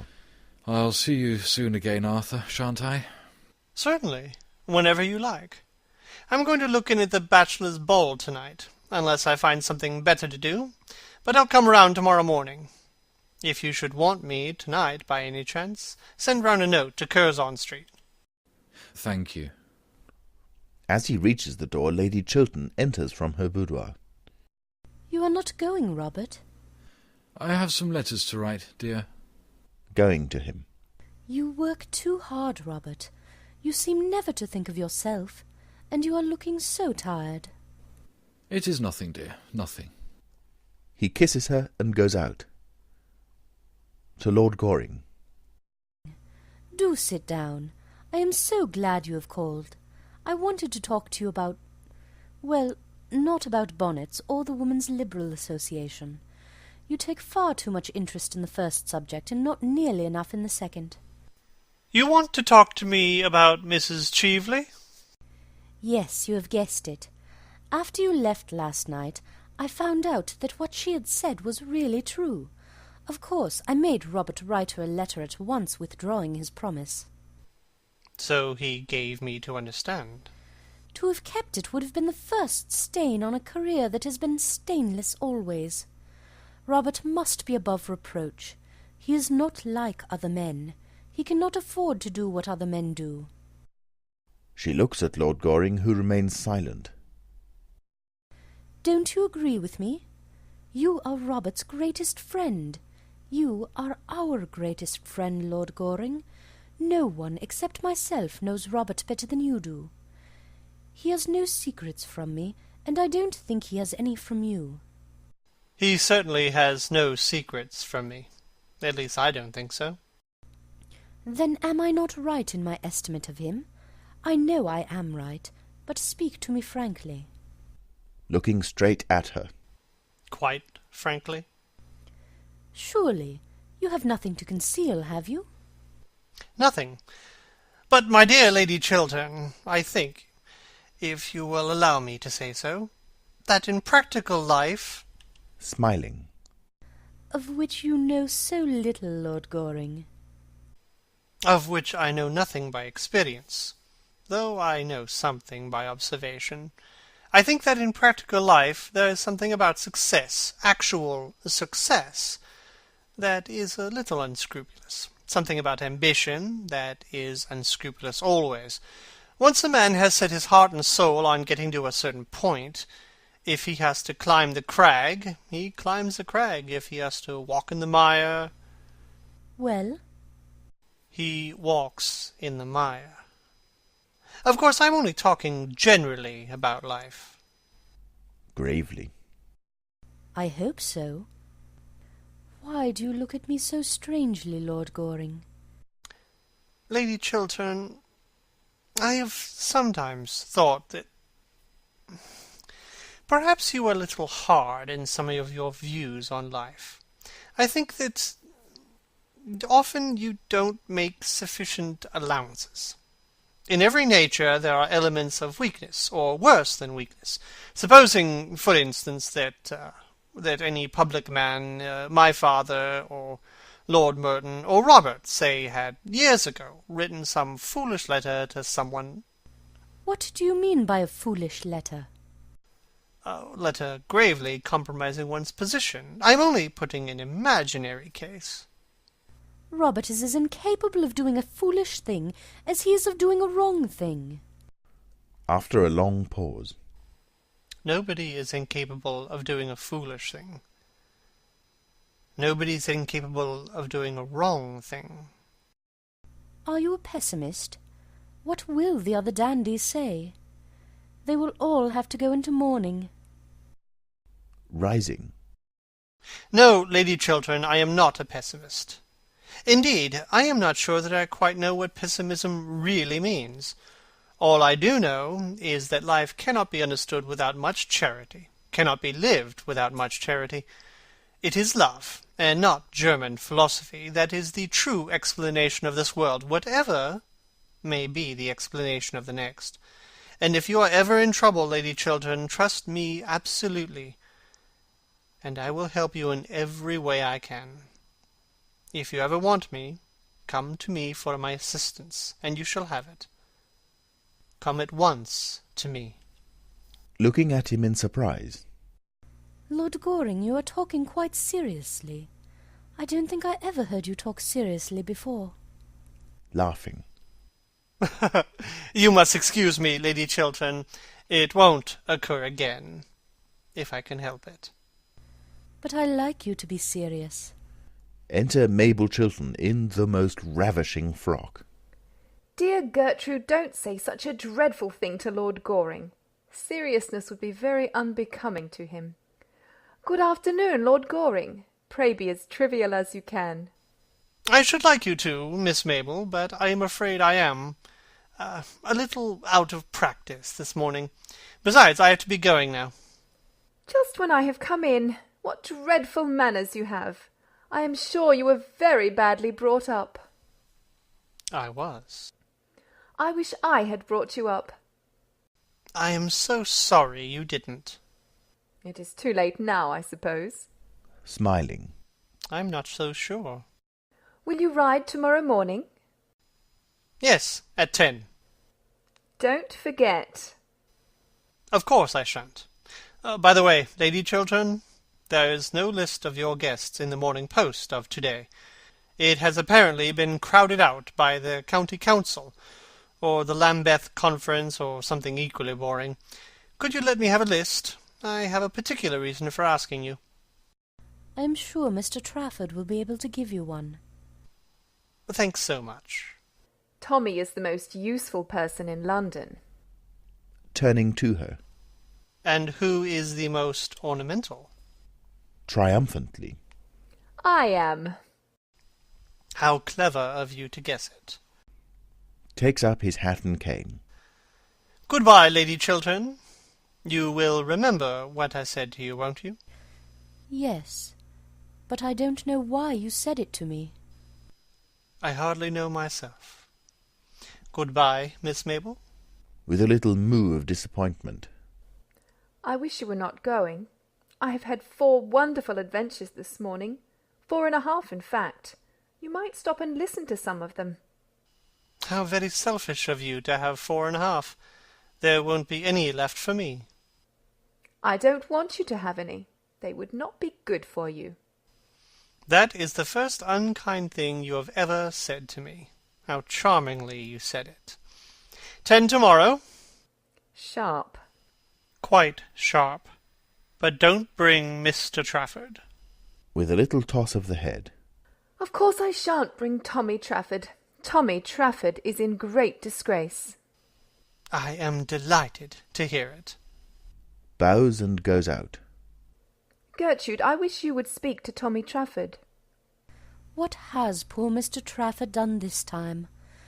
Robert says he is the best secretary he has ever had. Well, Tommy has proposed to me again. Tommy really does nothing but propose to me. He proposed to me last night in the music room when I was quite unprotected, as there was an elaborate trio going on. I didn't dare to make the smallest repartee, I need hardly tell you. If I had, it would have stopped the music at once. Musical people are so absurdly unreasonable. They always want one to be perfectly dumb at the very moment when one is longing to be absolutely deaf. Then he proposed to me in broad daylight this morning, in front of that dreadful statue of Achilles. Really, the things that go on in front of that work of art are quite appalling. The police should interfere. At luncheon I saw by the glare in his eye that he was going to propose again, and I just managed to check him in time by assuring him that I was a bimetallist. Fortunately, I don't know what bimetallism means, and I don't believe anybody else does either, but the observation crushed Tommy for 10 minutes. He looked quite shocked. And then Tommy is so annoying in the way he proposes. If he proposed at the top of his voice, I should not mind it so much. That might produce some effect on the public. But he does it in a horrid, confidential way. When Tommy wants to be romantic, he talks to one just like a doctor. I'm very fond of Tommy, but his methods of proposing are quite out of date. I wish, Gertrude, you would speak to him, and tell him that once a week is quite often enough to propose to anyone, and that it should always be done in a manner that attracts some attention. Dear Mabel, don't talk like that. Besides, Robert thinks very highly of Mr. Trafford. He believes he has a brilliant future before him. Oh, I wouldn't marry a man with a future before him for anything under the sun. Mabel! I know, dear. You married a man with a future, didn't you? But Robert was a genius, and you have a noble, self-sacrificing character. You can stand geniuses. I have no character at all, and Robert is the only genius I could ever bear. As a rule, I think they are quite impossible. Geniuses talk so much, don't they? Such a bad habit. And they are always thinking about themselves, when I want them to be thinking about me. I must go round now and rehearse at Lady Basildon's. You remember we are having tableaux, don't you? The triumph of something, I don't know what. I hope it will be a triumph of me. Only triumph I am really interested in at present. Kisses Lady Chiltern and goes out, then comes running back. Oh, Gertrude, do you know who is coming to see you? That dreadful Mrs. Cheveley in a most lovely gown. Did you ask her? Rising. Mrs. Cheveley? Coming to see me? Impossible. I assure you she is coming upstairs, as large as life and not nearly so natural. You need not wait, Mabel. Remember, Lady Basildon is expecting you. Oh, I must shake hands with Lady Markby. She is delightful. I love being scolded by her. Enter Mason. Lady Markby, Mrs. Cheveley. Enter Lady Markby and Mrs. Cheveley, advancing to meet them. Dear Lady Markby, how nice of you to come and see me. Shakes hands with her and bows somewhat distantly to Mrs. Cheveley. Won't you sit down, Mrs. Cheveley? Thanks. Isn't that Miss Chiltern? I should like so much to know her. Mabel, Mrs. Cheveley wishes to know you. Mabel Chiltern gives a little nod. Sitting down. I thought your frock so charming last night, Miss Chiltern. So simple and suitable. Really? I must tell my dressmaker. It will be such a surprise to her. Goodbye, Lady Markby. Going already? I am so sorry, but I am obliged to. I am just off to rehearsal. I have got to stand on my head in some tableau. On your head, child? Oh, I hope not. I believe it is most unhealthy. Takes a seat on the sofa next to Lady Chiltern. But it is for an excellent charity, in aid of the undeserving, the only people I am really interested in. I am the secretary, and Tommy Trafford is treasurer. And what is Lord Goring? Oh, Lord Goring is president. The post should suit him admirably, unless he has deteriorated since I knew him first. Reflecting. You are remarkably modern, Mabel. A little too modern, perhaps. Nothing is so dangerous as being too modern. One is apt to grow old-fashioned quite suddenly. I have known many instances of it. What a dreadful prospect! Ah, my dear, you need not be nervous. You will always be as pretty as possible. That is the best fashion there is, and the only fashion that England succeeds in setting. With a curtsy. Thank you so much, Lady Markby, for England and myself. Goes out. Turning to Lady Chiltern. Dear Gertrude, we just called to know if Mrs. Cheveley's diamond brooch has been found. Here? Yes, I missed it when I got back to Claridge's, and I thought I might possibly have dropped it here. I have heard nothing about it, but I will send for the butler and ask. Touches the bell. Oh, pray don't trouble, Lady Chiltern. I dare say I lost it at the opera before we came on here. Ah, yes, I suppose it must have been at the opera. The fact is, we all scramble and jostle so much nowadays that I wonder we have anything at all left on us at the end of an evening. I know myself that, when I am coming back from the drawing-room, I always feel as if I hadn't a shred on me except a small shred of decent reputation, just enough to prevent the lower classes making painful observations through the windows of the carriage. The fact is that our society is terribly overpopulated. Really, someone should arrange a proper scheme of assisted emigration. It would do a great deal of good. I quite agree with you, Lady Markby. It is nearly 6 years since I have been in London for the season, and I must say society has become dreadfully mixed. One sees the oddest people everywhere." That is quite true, dear, but one needn't know them. I'm sure I don't know half the people who come to my house. Indeed, from all I hear, I shouldn't like to. Enter Mason. What sort of a brooch was it that you lost, Mrs. Cheveley? "A diamond snake brooch with a ruby. A rather large ruby." I thought you said there was a sapphire on the head, dear? Smiling. "No, Lady Markby, a ruby." Nodding her head. And very becoming, I'm quite sure. Has a ruby and diamond brooch been found in any of the rooms this morning, Mason? No, my lady. "It really is of no consequence, Lady Chiltern. I am so sorry to have put you to any inconvenience." Coldly. Oh, it has been no inconvenience. That will do, Mason. You can bring tea. Exit Mason. Well, I must say it is most annoying to lose anything. I remember once at Bath, years ago, losing in the pump room an exceedingly handsome cameo bracelets that Sir John had given me. I don't think he has ever given me anything since, I am sorry to say. He is sadly degenerated. Really, this horrid House of Commons quite ruins our husbands for us. I think the Lower House by far the greatest blow to a happy married life that there has been since that terrible thing called the higher education of women was invented. Ah, it is heresy to say that in this house, Lady Markby. Robert is a great champion of the higher education of women, and so, I am afraid, am I. "The higher education of men is what I should like to see.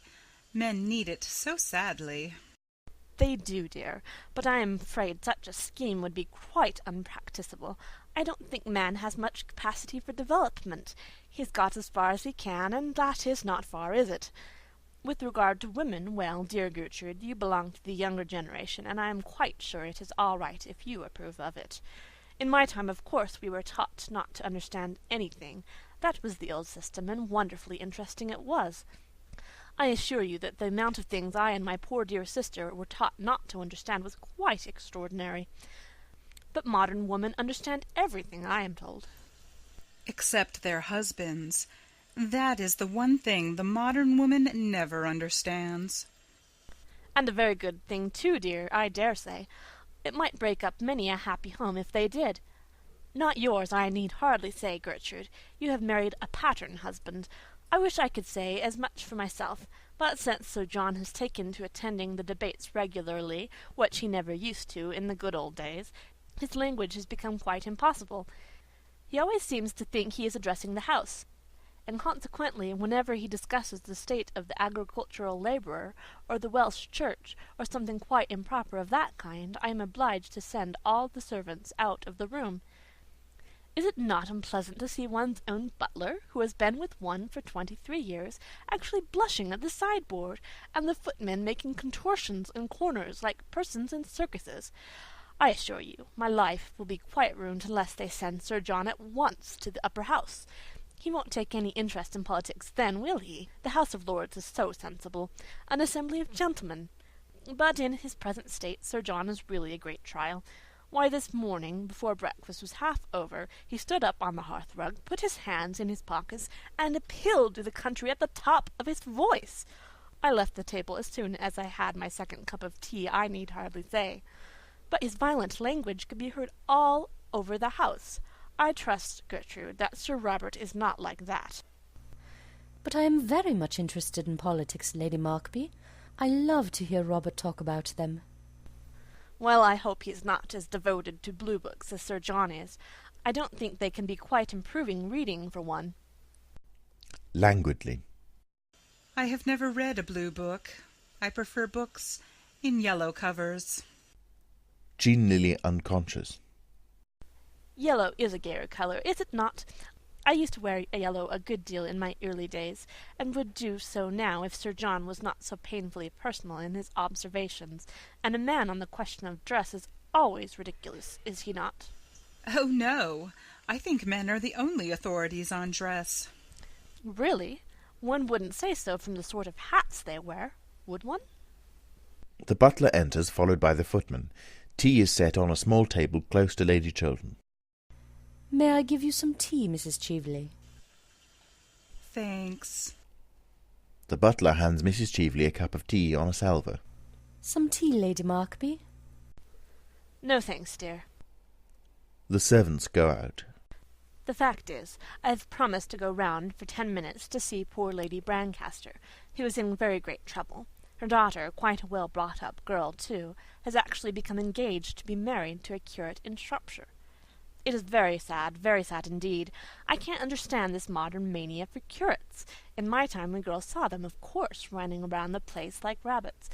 But we never took any notice of them, I need hardly say. But I am told that nowadays country society is quite honeycombed with them. I think it most irreligious. And then the eldest son has quarrelled with his father, and it is said that when they meet at the club, Lord Brancaster always hides himself behind the money article in the Times. However, I believe it is quite a common occurrence nowadays, and that they have to take in extra copies of the Times at all the clubs in St. James's Street. There are so many sons who won't have anything to do with their fathers, and so many fathers who won't speak to their sons. I think myself it is very much to be regretted. So do I. Fathers have so much to learn from their sons nowadays. Really, dear, what? The art of living. The only fine art we have produced in modern times. Shaking her head. I am afraid Lord Brancaster knew a good deal about that, more than his poor wife ever did. Turning to Lady Chiltern. You know Lady Brancaster, don't you, dear? Just slightly. She was staying at Langton last autumn when we were there. Well, like all stout women, she looks the very picture of happiness, as no doubt you noticed. But there are many tragedies in her family besides this affair of the curate. Her own sister, Mrs. Jekyll, had a most unhappy life, through no fault of her own, I'm sorry to say. She ultimately was so broken-hearted that she went into a convent, or on to the operatic stage, I forget which. No, I think it was decorative art needlework she took up. I know she had lost all sense of pleasure in life. Rising. And now, Gertrude, if you will allow me, I shall leave Mrs. Cheveley in your charge and call back for her in a quarter of an hour. Or perhaps, dear Mrs. Cheveley, you wouldn't mind waiting in the carriage while I am with Lady Brancaster? As I intend it to be a visit of condolence, I shan't stay long. Rising.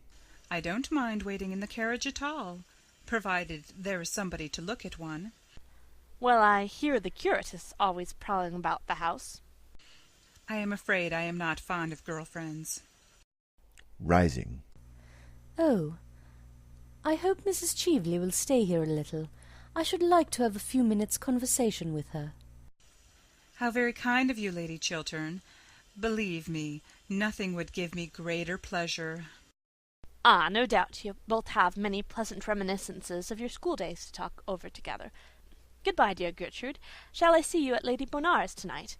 She discovered a wonderful new genius. He does nothing at all, I believe. That is a great comfort, is it not? Robert and I are dining at home by ourselves tonight, and I don't think I shall go anywhere afterwards. Robert, of course, will have to be in the house, but there is nothing interesting on. Dining at home by yourselves? Is that quite prudent? Ah, I forget. Your husband is an exception. Mine is the general rule, and nothing ages a woman so rapidly as having married the general rule. Exit Lady Markby. Wonderful woman, Lady Markby, isn't she? Talks more and says less than anybody I ever met. She is made to be a public speaker, much more so than her husband, though he is a typical Englishman, always dull and usually violent. Makes no answer, but remains standing. There is a pause. Then the eyes of the two women meet. Lady Chiltern looks stern and pale. Mrs. Cheveley seems rather amused. Mrs. Cheveley, I think it is right to tell you quite frankly that had I known who you really were, I should not have invited you to my house last night. With an impertinent smile. Really? I could not have done so. I see that after all these years you have not changed a bit, Gertrude. I never change. Elevating her eyebrows. Then life has taught you nothing? It has taught me that a person who has once been guilty of a dishonest and dishonourable action may be guilty of it a second time and should be shunned. Would you apply that rule to everyone? Yes, to everyone without exception. Then I am sorry for you, Gertrude, very sorry for you. You see now, I was sure that for many reasons any further acquaintance between us during your stay in London is quite impossible. Leaning back in her chair. Do you know, Gertrude, I don't mind your talking morality a bit. Morality is simply the attitude we adopt towards people whom we personally dislike. You dislike me. I am quite aware of that, and I have always detested you. And yet I have come here to do you a service. Contemptuously. Like the service you wished to render my husband last night, I suppose. Thank heaven I saved him from that. Starting to her feet. It was you who made him write that insolent letter to me? It was you who made him break his promise? Yes. Then you must make him keep it. I give you till tomorrow morning, no more. If by that time your husband does not solemnly bind himself to help me in this great scheme in which I am interested— This fraudulent speculation. Call it what you choose. I hold your husband in the hollow of my hand, and if you are wise, you will make him do what I tell him. Rising and going towards her. You are impertinent. What has my husband to do with you, with a woman like you? With a bitter laugh. In this world, like meets with like. It is because your husband is himself fraudulent and dishonest that we pair so well together. Between you and him there are chasms. He and I are closer than friends. We are enemies linked together. The same sin binds us. How dare you class my husband with yourself? How dare you threaten him or me? Leave my house. You are unfit to enter it. Sir Robert Chiltern enters from behind. He hears his wife's last words and sees to whom they are addressed. He grows deadly pale. Your house, a house bought with the price of dishonour, a house everything in which he has paid for by fraud. Turns around and sees Sir Robert Chiltern. Ask him what the origin of his fortune is. Get him to tell you how he sold to a stockbroker a cabinet secret. Learn from him to what you owe your position. It is not true! Robert, it is not true! Pointing at him with outstretched finger. Look at him. Can he deny it? Does he dare to? Go at once. You have done your worst now. My worst? I have not yet finished with you, with either of you. I give you both till tomorrow at noon. If by then you don't do what I bid you to do, the whole world shall know the origin of Robert Chiltern. Sir Robert Chiltern strikes the bell. Enter Mason. Show Mrs. Cheveley out. Mrs. Cheveley starts, then bows with somewhat exaggerated politeness to Lady Chiltern, who makes no sign of response. As she passes by Sir Robert Chiltern, who is standing close to the door, she pauses for a moment and looks him straight in the face. She then goes out, followed by the servant, who closes the door after him. The husband and wife are left alone. Lady Chiltern stands like someone in a dreadful dream. When she turns round and looks at her husband, she looks at him with strange eyes, as though she were seeing him for the first time. You sold a cabinet secret for money?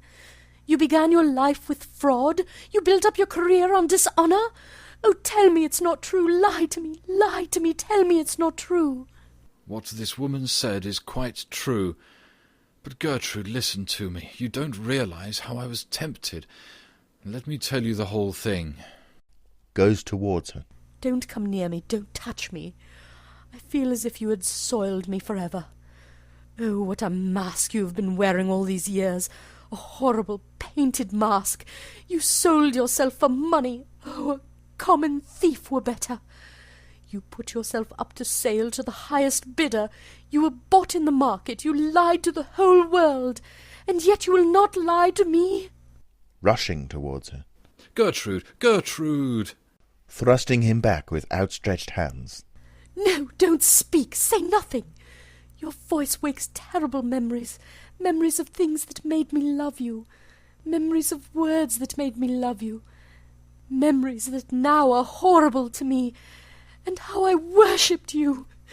You were to me something apart from common life, a thing pure, noble, honest, without stain.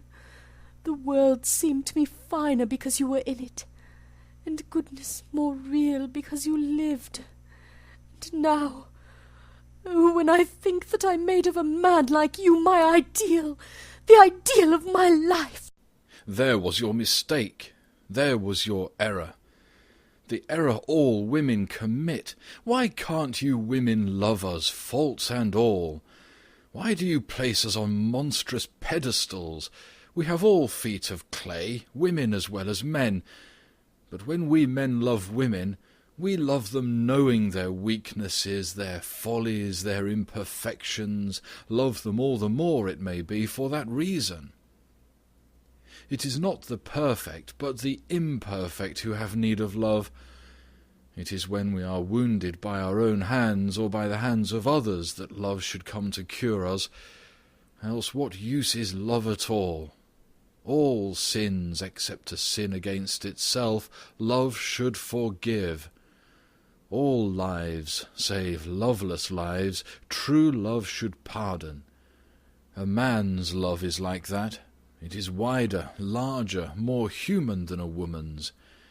Women think that they are making ideals of men. What they are making of us are false idols merely. You made your false idol of me, and I had not the courage to come down, show you my wounds, tell you my weaknesses. I was afraid that I might lose your love, as I have lost it now. And so, last night you ruined my life for me. Yes, ruined it. What this woman asked of me was nothing compared to what she offered to me. She offered security, peace, stability. The sin of my youth, that I had thought was buried, rose up in front of me, hideous, horrible, with its hands at my throat. I could have killed it forever, sent it back into its tomb, destroyed its record, burned the one witness against me. You prevented me. No one but you know it. And now what is there before me but public disgrace, ruin, terrible shame, the mockery of the world, a lonely, dishonoured life, a lonely, dishonoured death it may be some day. Let women make no more ideals of men. Let them not put them on altars and bow before them, or they may ruin other lives as completely as you whom I have so wildly loved, have ruined mine. He passes from the room. Lady Chiltern rushes towards him, but the door is closed when she reaches it. Pale with anguish, bewildered, helpless, she sways like a plant in the water. Her hands, outstretched, stem to tremble in the air like blossoms in the mind. Then she flings herself down beside a sofa and buries her face. Her sobs are like the sobs of a child. End of Act 2.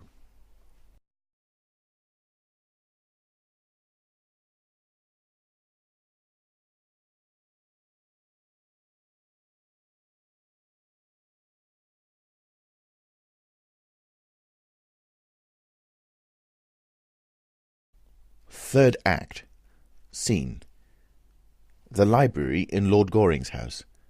An Adam room. On the right is the door leading into the hall. On the left, the door of the smoking room. A pair of folding doors at the back open into the drawing room. The fire is lit. Phipps, the butler, is arranging some newspapers on the writing table. The distinction of Phipps is his impassivity. He has been termed by enthusiasts the ideal butler. The Sphinx is not so incommunicable. He is a mask with a manner. Of his intellectual or emotional life, history knows nothing. He represents the dominance of form. Enter Lord Goring in evening dress with a buttonhole. He is wearing a silk hat and Inverness cape. White-gloved, he carries a Louis XVI cane. His are all the delicate fopperies of fashion. One sees that he stands in immediate relation to modern life, makes it, indeed, and so masters it. He is the first well-dressed philosopher in the history of thought. Got my second buttonhole for me, Phipps? Yes, my lord. Takes his hat, cane, and cape, and presents new buttonhole on salver. Rather distinguished thing, Phipps. I am the only person of the smallest importance in London at present who wears a buttonhole. Yes, my lord, I have observed that. Taking out old buttonhole. You see, Phipps, fashion is what one wears oneself. What is unfashionable is what other people wear. Yes, my lord. Just as vulgarity is simply the conduct of other people. Yes, my lord. Putting in a new buttonhole. And falsehoods the truths of other people. Yes, my lord. Other people are quite dreadful. The only possible society is oneself. Yes, my lord. To love oneself is the beginning of a lifelong romance, Phipps. Yes, my lord. Looking at himself in the glass. Don't think I quite like this buttonhole, Phipps. Makes me look a little too old. Makes me almost in the prime of life, eh, Phipps? I don't observe any alteration in your lordship's appearance. You don't, Phipps? No, my lord. I am not quite sure. For the future, a more trivial buttonhole, Phipps, on Thursday evenings. I will speak to the florist, my lord. She has had a loss in her family lately, which perhaps accounts for the lack of triviality your lordship's complains of in the buttonhole. Extraordinary thing about the lower classes in England. They are always losing their relations. Yes, my lord. They are extremely fortunate in that respect. Turns round and looks at him. Phipps remains impassive. Any letters, Phipps? 3, my lord. Hands letters on salver. Takes letters. Want my cab around in 20 minutes. Yes, my lord. Goes towards door. Holds up letter in pink envelope. Phipps, when did this letter arrive? It was brought by hand just after your lordship went to the club. That will do. Exit Phipps. Lady Chiltern's handwriting on Lady Chiltern's pink notepaper. That is rather curious. I thought Robert was to write. Wonder what Lady Chiltern has got to say to me. Sits at bureau and opens letter and reads it. I want you, I trust you, I am coming to you, Gertrude. Puts down the letter with a puzzled look, then takes it up and reads it again slowly. I want you, I trust you, I am coming to you. So, she has found out everything. Oh, poor woman. Poor woman. Pulls out watch and looks at it. But what an hour to call. 10 o'clock. Oh, I shall have to give up going to the Berkshires. However, it is always nice to be expected and not to arrive. I'm not expected at the Bachelors', so I shall certainly go there. Well, I will make her stand by her husband. That is the only thing for her to do. That is the only thing for any woman to do. It is the growth of the moral sense in women that makes marriage such a hopeless, one-sided institution. 10 o'clock. She should be here soon. I must tell Phipps I am not in to anyone else. Goes towards bell. Enter Phipps. Lord Caversham. Oh, why will parents always appear at the wrong time? Some extraordinary mistake in nature, I suppose. Enter Lord Caversham. Delighted to see you, my dear father. Goes to meet him. Take my cloak off. Is it worthwhile, father? Of course it is worthwhile, sir. Which is the most comfortable chair? This one, father. It is the chair I use myself when I have visitors. Thank ye. No draught, I hope, in this room? No, father. Sitting down. Glad to hear it. Can't stand draughts. No draughts at home. Good many breezes, father. Eh? Eh? Don't understand what you mean. Want to have a serious conversation with you, sir. My dear father, at this hour? Well, sir, it is only 10 o'clock. What is your objection to the hour? I think the hour is an admirable hour. Well, the fact is, father, this is not my day for talking seriously. I am very sorry, but it is not my day. What do you mean, sir? During the season, father, I only talk seriously on the first Tuesday in every month from 4 to 7. Well, make it Tuesday, sir. Make it Tuesday. But it is after 7, father, and my doctor says I must not have any serious conversation after 7. It makes me talk in my sleep. Talk in your sleep, sir? What does that matter? You are not married. No, father, I am not married.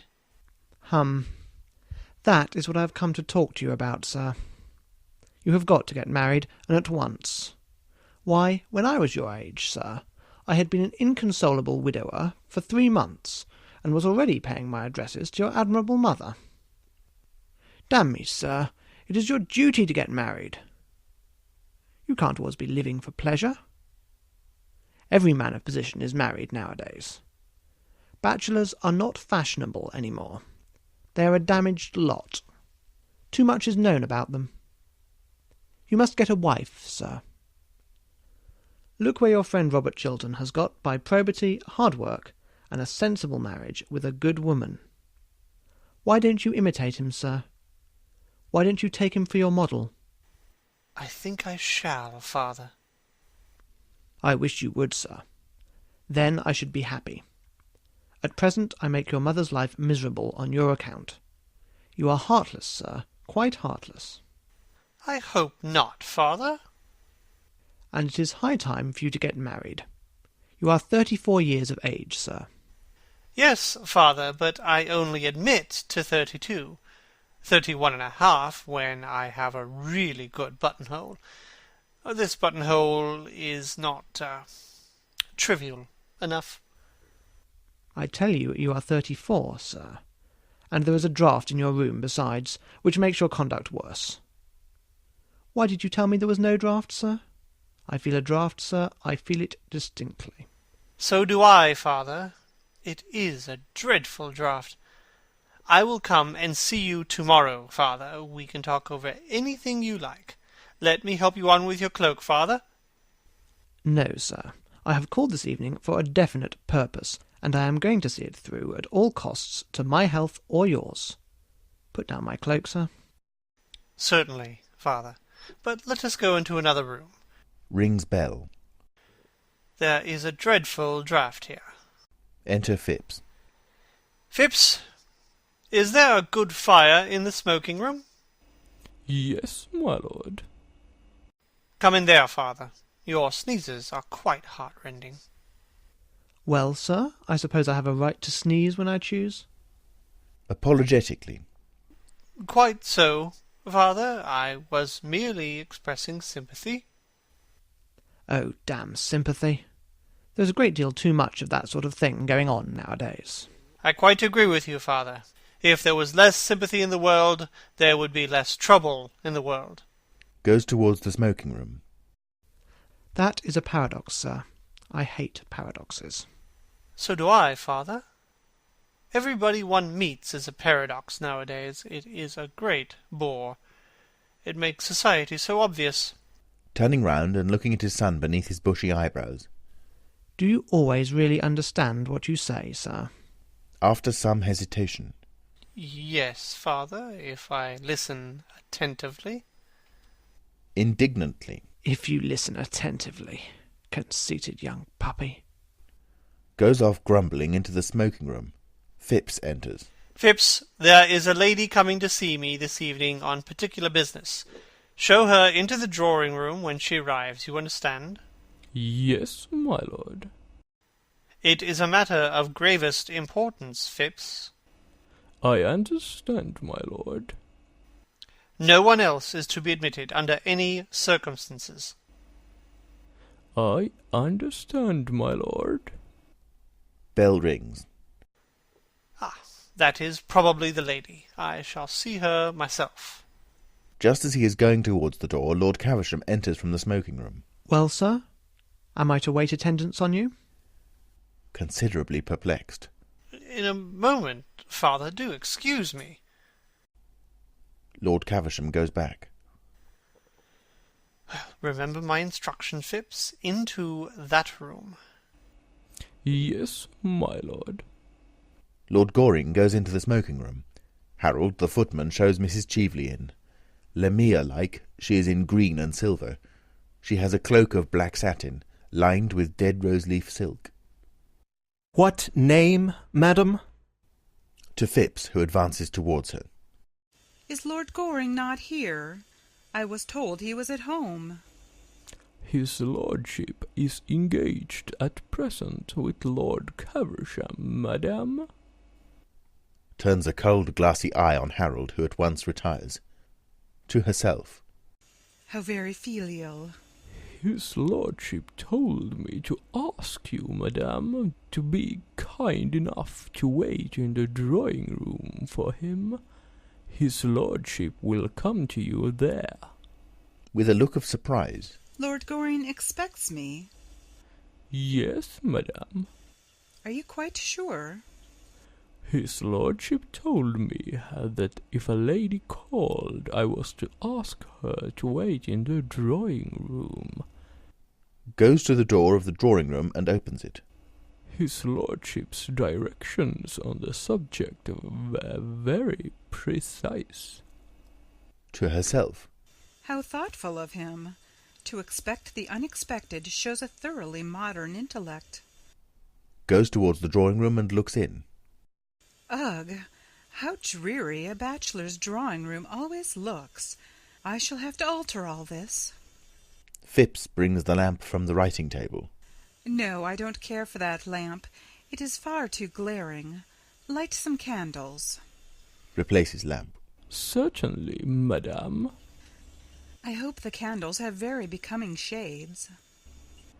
We have had no complaint about them, madam, as yet. Passes into the drawing-room and begins to light the candles. To herself. I wonder what woman he is waiting for tonight. It will be delightful to catch him. Men always look so silly when they are caught, and they are always being caught. Looks about the room and approaches the writing-table. What a very interesting room. What a very interesting picture. Wonder what his correspondence is like. Takes up letters. Oh, what a very uninteresting correspondence. Bills and cards, debts and dowagers. Who on earth writes to him on pink paper? How silly to write on pink paper. It looks like the beginning of a middle-class romance. Romance should never begin with sentiment. It should begin with science and end with a settlement. Puts letter down, then takes it up again. I know that handwriting. That is Gertrude Chiltern's. I remember it perfectly. The 10 Commandments in every stroke of the pen, and the moral law all over the page. Wonder what Gertrude is writing to him about. Something horrid about me, I suppose. How I detest that woman. Reads it. I trust you. I want you. I am coming to you, Gertrude. I trust you. I want you. I am coming to you. A look of triumph comes over her face. She is just about to steal the letter when Phipps comes in. The candles in the drawing-room are lit, madam, as you directed. Thank you. Rises hastily and slips the letter under a large silver-cased blotting-book that is lying on the table. I trust the shades will be to your liking, madam. They are the most becoming we have. They are the same as his lordship uses himself when he is dressing for dinner. With a smile. Then I am sure they will be perfectly right. Gravely. Thank you, madam. Mrs. Cheveley goes into the drawing-room. Phipps closes the door and retires. The door is then slowly opened, and Mrs. Cheveley comes out and creeps stealthily towards the writing-table. Suddenly voices are heard from the smoking-room, and Mrs. Cheveley grows pale. She stops. The voices grow louder, and she goes back into the drawing-room, biting her lip. Enter Lord Goring and Lord Caversham. Expostulating.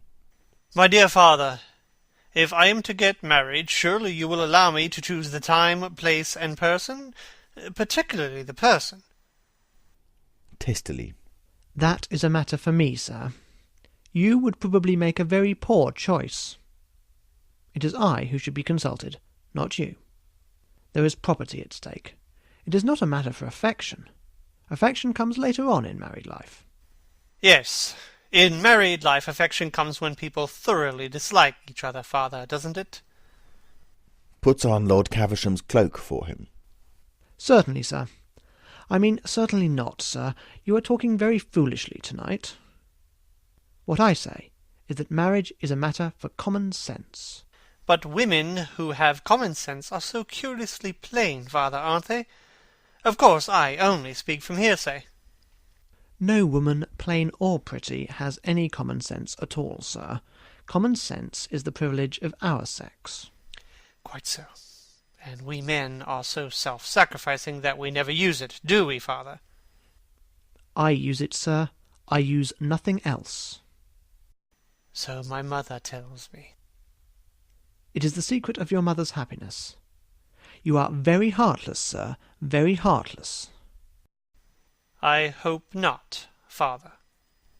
Goes out for a moment, then returns, looking rather put out, with Sir Robert Chiltern. My dear Arthur, what a piece of good luck meeting you on the doorstep. Your servant had just told me you were not at home. How extraordinary. The fact is, I am horribly busy tonight, Robert, and I gave orders I was not at home to anyone.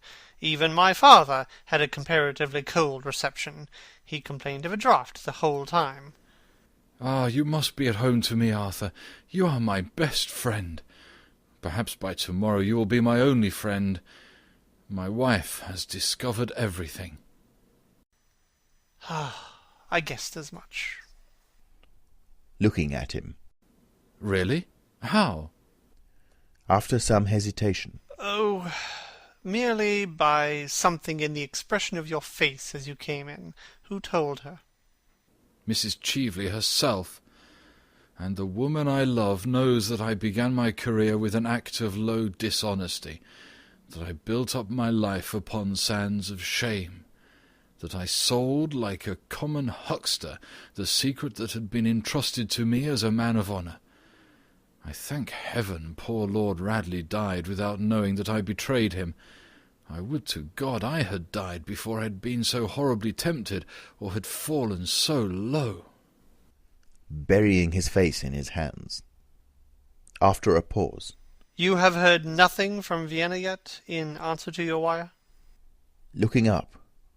Yes, I got a telegram from the first secretary at 8 o'clock tonight. Well? Nothing is absolutely known against her. On the contrary, she occupies a rather high position in society. It is a sort of open secret that Baron Arnheim left her the greater portion of his immense fortune. Beyond that, I can learn nothing. She doesn't turn out to be a spy, then? Oh, spies are of no use nowadays. Their profession is over. The newspapers do their work instead. And thunderingly well they do it. Arthur, I'm parched with thirst. May I ring for something? Some hock and seltzer? Certainly. Let me. Rings the bell. Thanks. I don't know what to do, Arthur. I don't know what to do, and you are my only friend. But what a friend you are, the one friend I can trust. I can trust you absolutely, can't I? Enter Phipps. My dear Robert, of course. Oh. To Phipps. Bring some hock and seltzer. Yes, my lord. And Phipps? Yes, my lord. Will you excuse me for a moment, Robert? I want to give some directions to my servant. Certainly. When that lady calls, tell her that I am not expected home this evening. Tell her that I have been suddenly called out of town. You understand?" "The lady is in that room, my lord. You told me to show her into that room, my lord." "You did perfectly right." Exit Phips. What a mess I am in. No, I think I shall get through it. I'll give her a lecture through the door. Awkward thing to manage, though. Arthur, tell me what I should do. My life seems to have crumbled about me. I am a ship without a rudder in a night without a star. Robert, you love your wife, don't you? I love her more than anything in the world. I used to think ambition the great thing. It is not. Love is the great thing in the world. There is nothing but love, and I love her. But I am defamed in her eyes. I am ignoble in her eyes. There is a wide gulf between us now. She has found me out, Arthur. She has found me out. Has she never in her life done some folly, some indiscretion, that she should not forgive your sin? My wife? Never. She does not know what weakness or temptation is. I am of clay like other men. She stands apart as good women do, pitiless in her perfection, cold and stern and without mercy. But I love her, Arthur. We are childless, and I have no one else to love, no one else to love me. Perhaps if God had sent us children, she might have been kinder to me. But God has given us a lonely house, and she has cut my heart in two.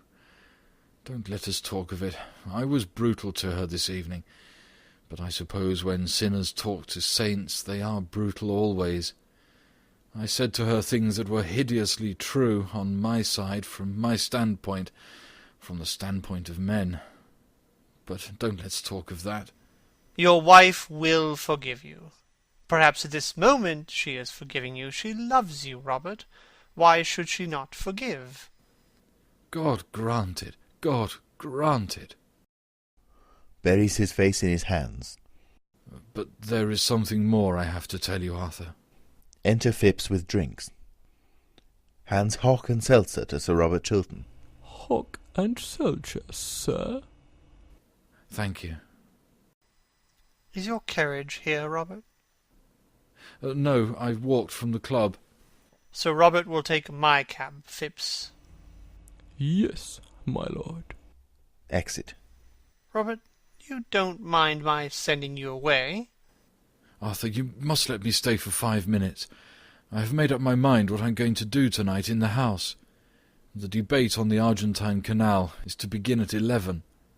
A chair falls in the drawing-room. What is that? Nothing. I heard a chair fall in the next room. Someone's been listening. No, there is no one there. There is someone. There are some lights in the room and the door is ajar. Someone's been listening to every secret of my life. Arthur, what does this mean? Robert, you are excited, unnerved. I tell you there is no one in that room. Sit down, Robert. Do you give me your word of honour there is no one there? Yes. Your word of honour? Sits down. Yes. Rises. Arthur, let me see for myself. No. If there is no one there, why should I not look in that room? Arthur, you must let me go into that room and satisfy myself. Let me know that no eavesdropper has heard my life's secret. Arthur, you don't realize what I'm going through. Robert, this must stop. I have told you there is no one in that room. That is enough. Rushes to the door of the room. It is not enough. I insist on going into this room. You have told me there is no one there, so what reason can you have for refusing me? For God's sake, don't. There is someone there. Someone whom you must not see. Ah, I thought so. I forbid you to enter that room. Stand back. My life is at stake, and I don't care who is there. I will know who it is to whom I have told my secret and my shame. Enters room. Great heavens, his own wife! Sir Robert Chiltern comes back with a look of scorn and anger on his face. What explanation have you to give for the presence of that woman here? Robert, I swear to you on my honour that the lady is stainless and guiltless of all offence toward you. She is a vile and infamous thing. Don't say that, Robert. It was for your sake she came here. It was to try and save you. She came here. She loves you and no one else. You are mad. What have I to do with her intrigues with you? Let her remain your mistress. You are well suited to each other. She, corrupt and shameful, you, false as a friend, treacherous as an enemy even. It is not true, Robert. Before heaven, it is not true. In her presence and in yours, I will explain all. Let me pass, sir. You have lied enough upon your word of honour. Sir Robert Chiltern goes out. Lord Goring rushes to the door of the drawing-room when Mrs. Cheveley comes out, looking radiant and much amused, with a mock curtsy. Good evening, Lord Goring. Mrs. Cheveley? Great heavens! May I ask what you were doing in my drawing-room? Merely listening. I have a perfect passion for listening through keyholes. One always hears such wonderful things through them. Doesn't that sound rather like tempting Providence? Oh, surely Providence can resist temptation by this time. Makes a sign to him to take her cloak off, which he does. I am glad you have called. I am going to give you some good advice. Oh, pray don't. One should never give a woman anything that she can't wear in the evening. I see you are quite as wilful as you used to be. Far more. I have greatly improved. I have had more experience. Too much experience is a dangerous thing. Pray, have a cigarette. Half the pretty women in London smoke cigarettes. Personally, I prefer the other half. Thanks, I never smoke. My dressmaker wouldn't like it, and a woman's first duty in life is to her dressmaker, isn't it? What the second duty is, no one has as yet discovered. You have come here to sell me Robert Chiltern's letter, haven't you? To offer it to you on conditions. How did you guess that? Because you haven't mentioned the subject. Have you got it with you? Sitting down. Oh, no. A well-made dress has no pockets. What is your price for it? How absurdly English you are. The English think that a cheque-book can solve every problem in life. Why, my dear Arthur, I have very much more money than you have, and quite as much as Robert Chiltern has got hold of. Money is not what I want. What do you want, then, Mrs. Cheveley? Why don't you call me Laura? I don't like the name. You used to adore it. Yes, that's why. Mrs. Cheveley motions to him to sit down beside her. He smiles and does so. Arthur, you loved me once. Yes? And you asked me to be your wife. That was the natural result of my loving you. And you threw me over because you saw, or said you saw, poor old Lord Mortlake trying to have a violent flirtation with me in the conservatory at Tenby. I am under the impression that my lawyer settled that matter with you on certain terms, dictated by yourself. At that time I was poor. You were rich. Quite so. That is why you pretended to love me. Shrugging her shoulders. Poor old Lord Mortlake, who had only two topics of conversation, his gout and his wife. I never could quite make out which of the two he was talking about. He used the most horrible language about them both. Well, you were silly, Arthur. Why, Lord Mortlake was never anything more to me than an amusement. One of those utterly tedious amusements one only finds at an English country house on an English country Sunday. I don't think any one at all morally responsible for what he or she does at an English country house. Yes, I know lots of people think that. I loved you, Arthur. My dear Mrs. Cheveley, you have always been far too clever to know anything about love. I did love you, and you loved me. You know you loved me, and love is a very wonderful thing. I suppose that when a man has once loved a woman, he will do anything for her, except continue to love her. Puts her hand on his, taking his hand away quietly. Yes, except that. After a pause. I am tired of living abroad.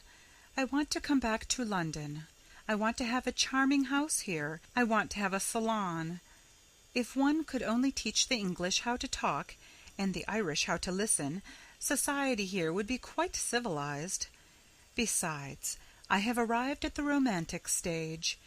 When I saw you last night at the Chilterns, I knew you were the only person I had ever cared for, if I ever have cared for anybody, Arthur.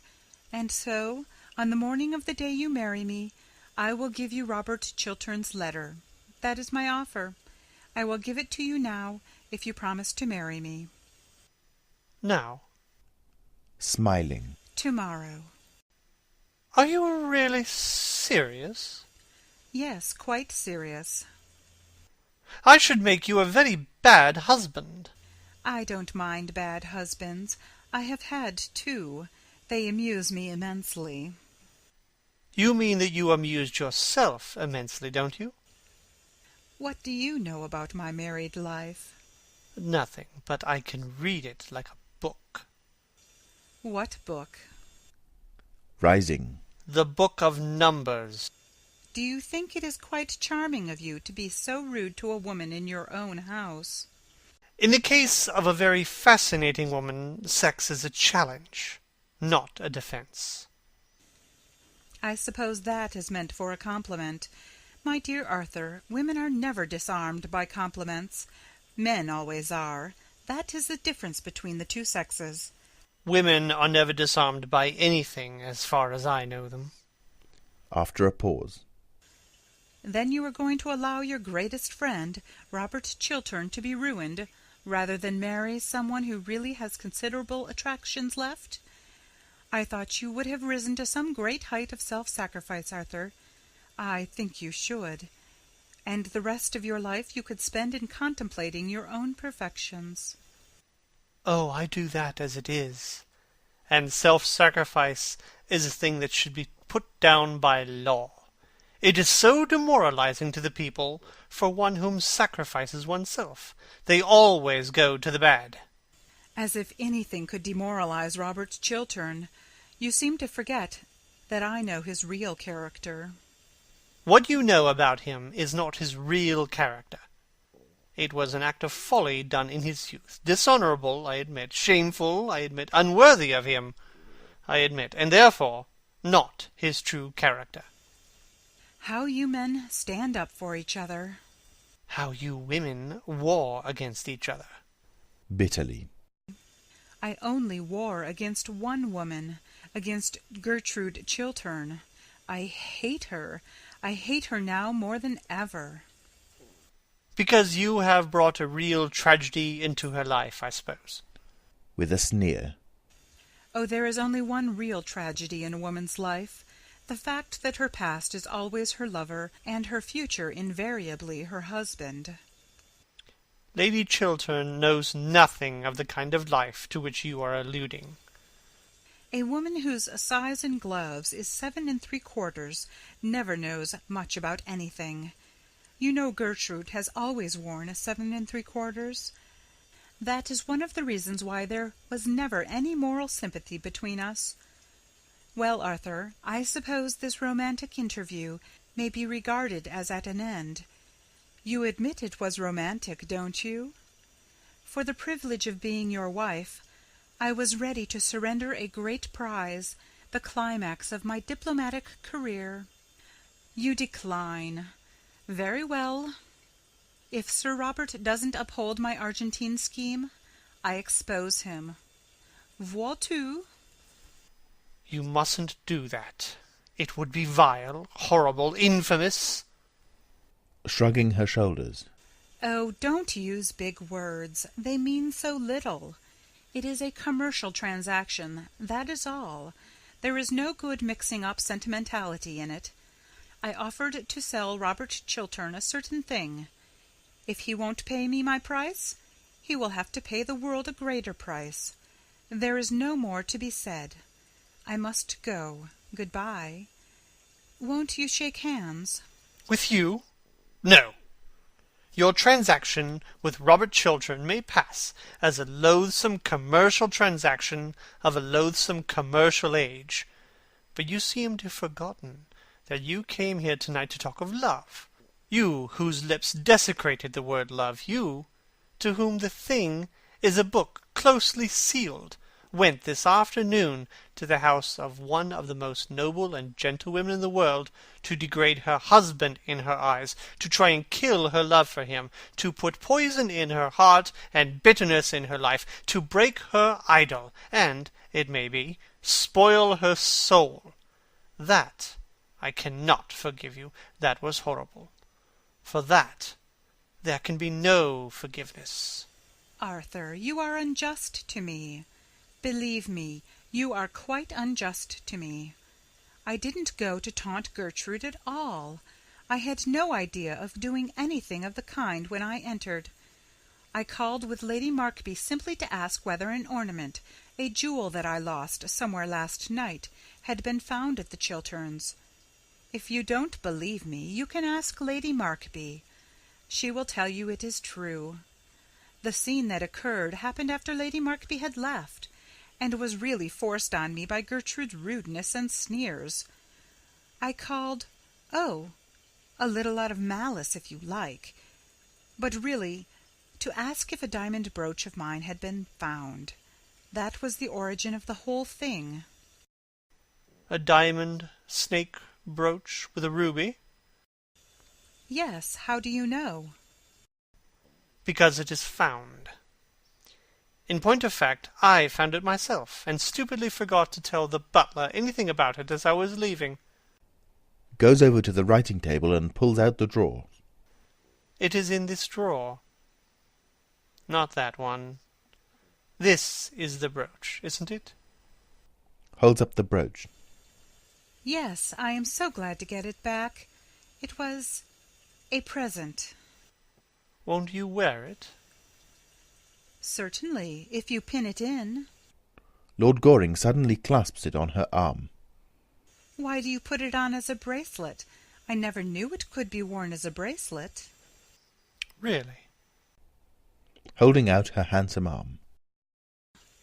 No, but it looks very well on me as a bracelet, doesn't it? Yes, much better than when I saw it last. When did you see it last? Calmly. 10 years ago. On Lady Berkshire, from whom you stole it. Starting. What do you mean? I mean that you stole that ornament from my cousin, Mary Berkshire, to whom I gave it when she was married. Suspicion fell on a wretched servant, who was sent away in disgrace. I recognized it last night. I determined to say nothing about it till I had found the thief. I have found the thief now, and I have heard her own confession. Tossing her head. It is not true. You know it is true. Why, the thief is written across your face at this very moment. I will deny the whole affair from beginning to end. I will say that I have never seen this wretched thing, that it was never in my possession. Mrs. Cheveley tries to get the bracelet off her arm, but fails. Lord Goring looks on amused. Her thin fingers tear at the jewel to no purpose. A curse breaks from her. The drawback of stealing a thing, Mrs. Cheveley, is that one never knows how wonderful the thing that one steals is. You can't get that bracelet off unless you know where the spring is. And I see you don't know where the spring is. It is rather difficult to find. You brute! You coward! She tries again to unclasp the bracelet, but fails. Oh, don't use big words. They mean so little. Again tears at the bracelet in a paroxysm of rage with inarticulate sounds, then stops and looks at Lord Goring. What are you going to do? I am going to ring for my servant. He is an admirable servant, always comes in the moment one rings for him. When he comes, I will tell him to fetch the police. Trembling. The police? What for? Tomorrow the Berkshires will prosecute you. That is what the police are for. Is now in an agony of physical terror. Her face is distorted, her mouth awry. Her mask has fallen from her. She is, for the moment, dreadful to look at. Don't do that. I will do anything you want. Anything in the world you want. Give me Robert Chiltern's letter. Stop, stop. Let me have time to think. Give me Robert Chiltern's letter. I have not got it with me. I will give it to you tomorrow. You know you are lying. Give it to me at once. Mrs. Cheveley pulls the letter out and hands it to him. She is horribly pale. This is it? In a hoarse voice. Yes. Takes the letter, examines it, sighs, and burns it with the lamp. For so well-dressed a woman, Mrs. Cheveley, you have moments of admirable common sense. I congratulate you. Catches sight of Lady Chiltern's letter, the cover of which is just showing from under the blotting book. Please get me a glass of water. Certainly. Goes to the corner of the room and pours out a glass of water. While his back is turned, Mrs. Cheveley steals Lady Chiltern's letter. When Lord Goring returns with the glass, she refuses it with a gesture. Thank you. Will you help me on with my cloak? With pleasure. Puts her cloak on. Thanks. I am never going to try to harm Robert Chiltern again. Fortunately, you have not the chance, Mrs. Cheveley. Well, if even I had the chance, I wouldn't. On the contrary, I am going to render him a great service. I am charmed to hear it. It is a reformation. Yes, I can't bear so upright a gentleman, so honourable an English gentleman, being so shamefully deceived, and so... Well? I find that somehow Gertrude Chiltern's dying speech and confession has strayed into my pocket. What do you mean? With a bitter note of triumph in her voice. I mean that I am going to send Robert Chiltern the love letter his wife wrote to you last night. Love letter? Laughing. I want you. I trust you. I am coming to you, Gertrude. Lord Goring rushes to the bureau and takes up the envelope, finds it is empty, and turns round. You wretched woman! Must you always be thieving? Give me back that letter. I'll take it from you by force. You shall not leave my room till I have got it. He rushes towards her, but Mrs. Cheveley at once puts her hand on the electric bell that is on the table. The bell sounds with shrill reverberations, and Phipps enters. After a pause. Lord Goring merely rang that you should show me out. Good night, Lord Goring. Goes out, followed by Phipps. Her face is illuminated with evil triumph. There is joy in her eyes. Youth seems to have come back to her. Her last glance is like a swift arrow. Lord Goring bites his lip and lights his cigarette. End of Act 3.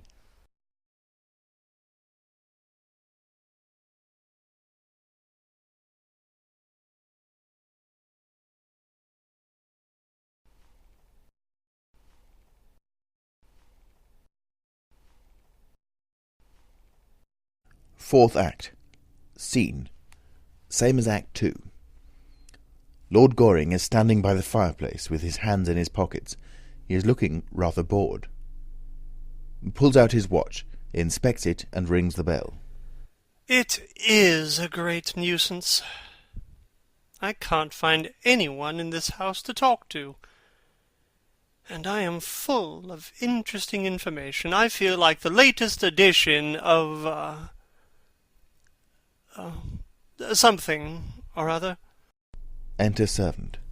Sir Robert is still at the Foreign Office, my lord. Lady Chiltern not down yet? Her ladyship has not yet left her room. Miss Chiltern has just come in from riding. To himself. Ah, that is something. Lord Caversham has been waiting some time in the library for Sir Robert. I told him your lordship was here. Thank you. Would you kindly tell him I've gone? Bowing. I shall do so, my lord. Exit servant. Really, I don't want to meet my father 3 days running. It is a great deal too much excitement for any son. I hope to goodness he won't come up. Fathers should neither be seen nor heard. That is the only proper basin for family life. Mothers are different. Mothers are darlings. Throws himself down into a chair, picks up a paper, and begins to read it. Enter Lord Caversham. Well, sir, what are you doing here? Wasting your time as usual, I suppose? Throws down paper and rises. My dear father, when one pays a visit, it is for the purpose of wasting other people's time, not one's own.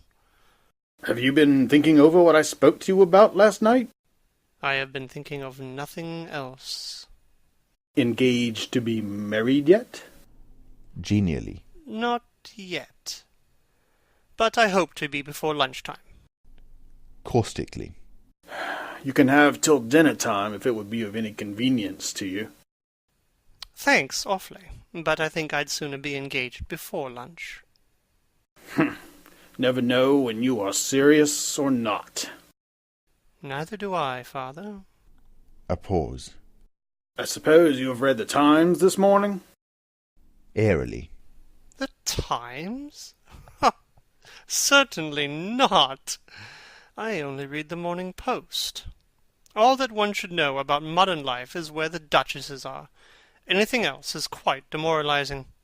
Do you mean to say you have not read the Times' leading article on Robert Chiltern's career? Good heavens, no. What does it say? What should it say, sir? Everything complimentary, of course. Chiltern's speech last night on this Argentine canal scheme was one of the finest pieces of oratory ever delivered in the House since Canning. Ah, never heard of Canning. Never wanted to, and did Chiltern uphold the scheme? Uphold it, sir? How little you know him. Why, he denounced it roundly, and the whole system of modern political finance. This speech is the turning point in his career, as the Times points out. You should read this article, sir. Opens the Times. Sir Robert Chiltern, most rising of our young statesmen, brilliant orator, unblemished career, well-known integrity of character, represents what is best in English public life, noble contrast to the lax morality among foreign politicians. They will never say that of you, sir. I sincerely hope not, father. However, I am delighted at what you tell me about Robert, thoroughly delighted. It shows he has got pluck. He has got more than pluck, sir. He has got genius. Ah, I prefer pluck. It is not so common nowadays as genius is. I wish you would go into Parliament. My dear father, only people who look dull ever get into the House of Commons, and only people who are dull ever succeed there. Why don't you try to do something useful in life? I am far too young. Testily. I hate this affectation of youth, sir. It is a great deal too prevalent nowadays. Youth isn't an affectation. Youth is an art. Why don't you propose to that pretty Miss Chiltern? I am of a very nervous disposition, especially in the morning. I don't suppose there's the smallest chance of her accepting you. I don't know how the betting stands today. If she did accept you, she would be the prettiest fool in England. That is just what I should like to marry. A thoroughly sensible wife would reduce me to a condition of absolute idiocy in less than 6 months. You don't deserve her, sir. My dear father, if we men married the women we deserved, we should have a very bad time of it. Enter Mabel Chiltern. Oh, how do you do, Lord Caversham? I hope Lady Caversham is quite well. Lady Caversham is as usual as usual. Good morning, Miss Mabel. taking no notice at all of Lord Goring, and addressing herself exclusively to Lord Caversham. And Lady Caversham's bonnets, are they at all better? They have had a serious relapse, I'm sorry to say. Good morning, Miss Mabel. To Lord Caversham, I hope an operation will not be necessary. smiling at her pertness. If it is, we shall have to give Lady Caversham a narcotic. Otherwise, she will never consent to have a single feather touched. With increased emphasis. Good morning, Miss Mabel. Turning round with feigned surprise. Oh, are you here? Of course you understand that after breaking your appointment, I am never going to speak to you again. Oh, please don't say such a thing. You are the one person in London I really like to have to listen to me. Lord Goring, I never believe a single word that either you or I say to each other. You are quite right, my dear. Quite right. As far as he is concerned, I mean. Do you think you could possibly make your son behave a little better occasionally? Just as a change? I regret to say, Miss Chiltern, I have no influence over my son. I wish I had. If I had, I know what I would make him do. I am afraid that he has one of those terribly weak natures that are not susceptible to influence. He is very heartless. Very heartless. It seems to me that I am a little in the way here. It is very good for you to be in the way, and to know what people say of you behind your back. I don't at all like knowing what people say of me behind my back. It makes me far too conceited. After that, my dear, I really must bid you good morning. Oh, I hope you are not going to leave me all alone with Lord Goring, especially at such an early hour in the day. I am afraid I can't take him to Downing Street. It is not the Prime Minister's day for seeing the unemployed. Shakes hands with Mabel Chiltern, takes up his hat and stick, and goes out, with a parting glare of indignation at Lord Goring. Takes up roses and begins to arrange them in a bowl on the table. People who don't keep their appointments in the park are horrid. Detestable. I am glad you admit it, but I wish you wouldn't look so pleased about it. I can't help it. I always look pleased when I am with you. Sadly. Then I suppose it is my duty to remain with you. Of course it is. Well, my duty is a thing I never do on principle. It always depresses me. So I'm afraid I must leave you. Please don't, Miss Mabel. I have something very particular to say to you. Rapturously. Oh, is it a proposal? Somewhat taken aback. Well, yes, it is. I am bound to say it is. With a sigh of pleasure. I am so glad. That makes the second today. Indignantly. The second? Today? What conceited ass has been impertinent enough to dare to propose to you before I had proposed to you? Tommy Trafford, of course. It is one of Tommy's days for proposing. He always proposes on Tuesdays and Thursdays during the season. Oh, you didn't accept him, I hope? I make it a rule never to accept Tommy. That is why he goes on proposing. Of course, as you didn't turn up this morning, I very nearly said yes. It would have been an excellent lesson both for him and for you if I had. It would have taught you both better manners. Oh, bother Tommy Trafford. Tommy is a silly little ass. I love you. I know, and I think you might have mentioned it before. I am sure I have given you heaps of opportunities. Mabel, do be serious. Please, be serious. Ah, that is the sort of thing a man always says to a girl before he has been married to her. He never says it afterwards. Taking hold of her hand. Mabel, I have told you that I love you. Can't you love me a little in return? You silly Arthur. If you knew anything about anything, which you don't, you would know that I adore you. Everyone in London knows it, except you. It is a public scandal the way I adore you. I have been going about for the last 6 months telling the whole of society that I adore you. I wonder you consent to have anything to say to me. I have no character left at all. At least I feel so happy that I am quite sure I have no character left at all. Catches her in his arms and kisses her. Then there is a pause of bliss. Dear, do you know, I was awfully afraid of being refused. Looking up at him. But you never have been refused yet by anybody, have you, Arthur? I can't imagine anyone refusing you. After kissing her again. Of course I'm not nearly good enough for you, Mabel. Nestling close to him. I am so glad, darling. I was afraid you were. After some hesitation.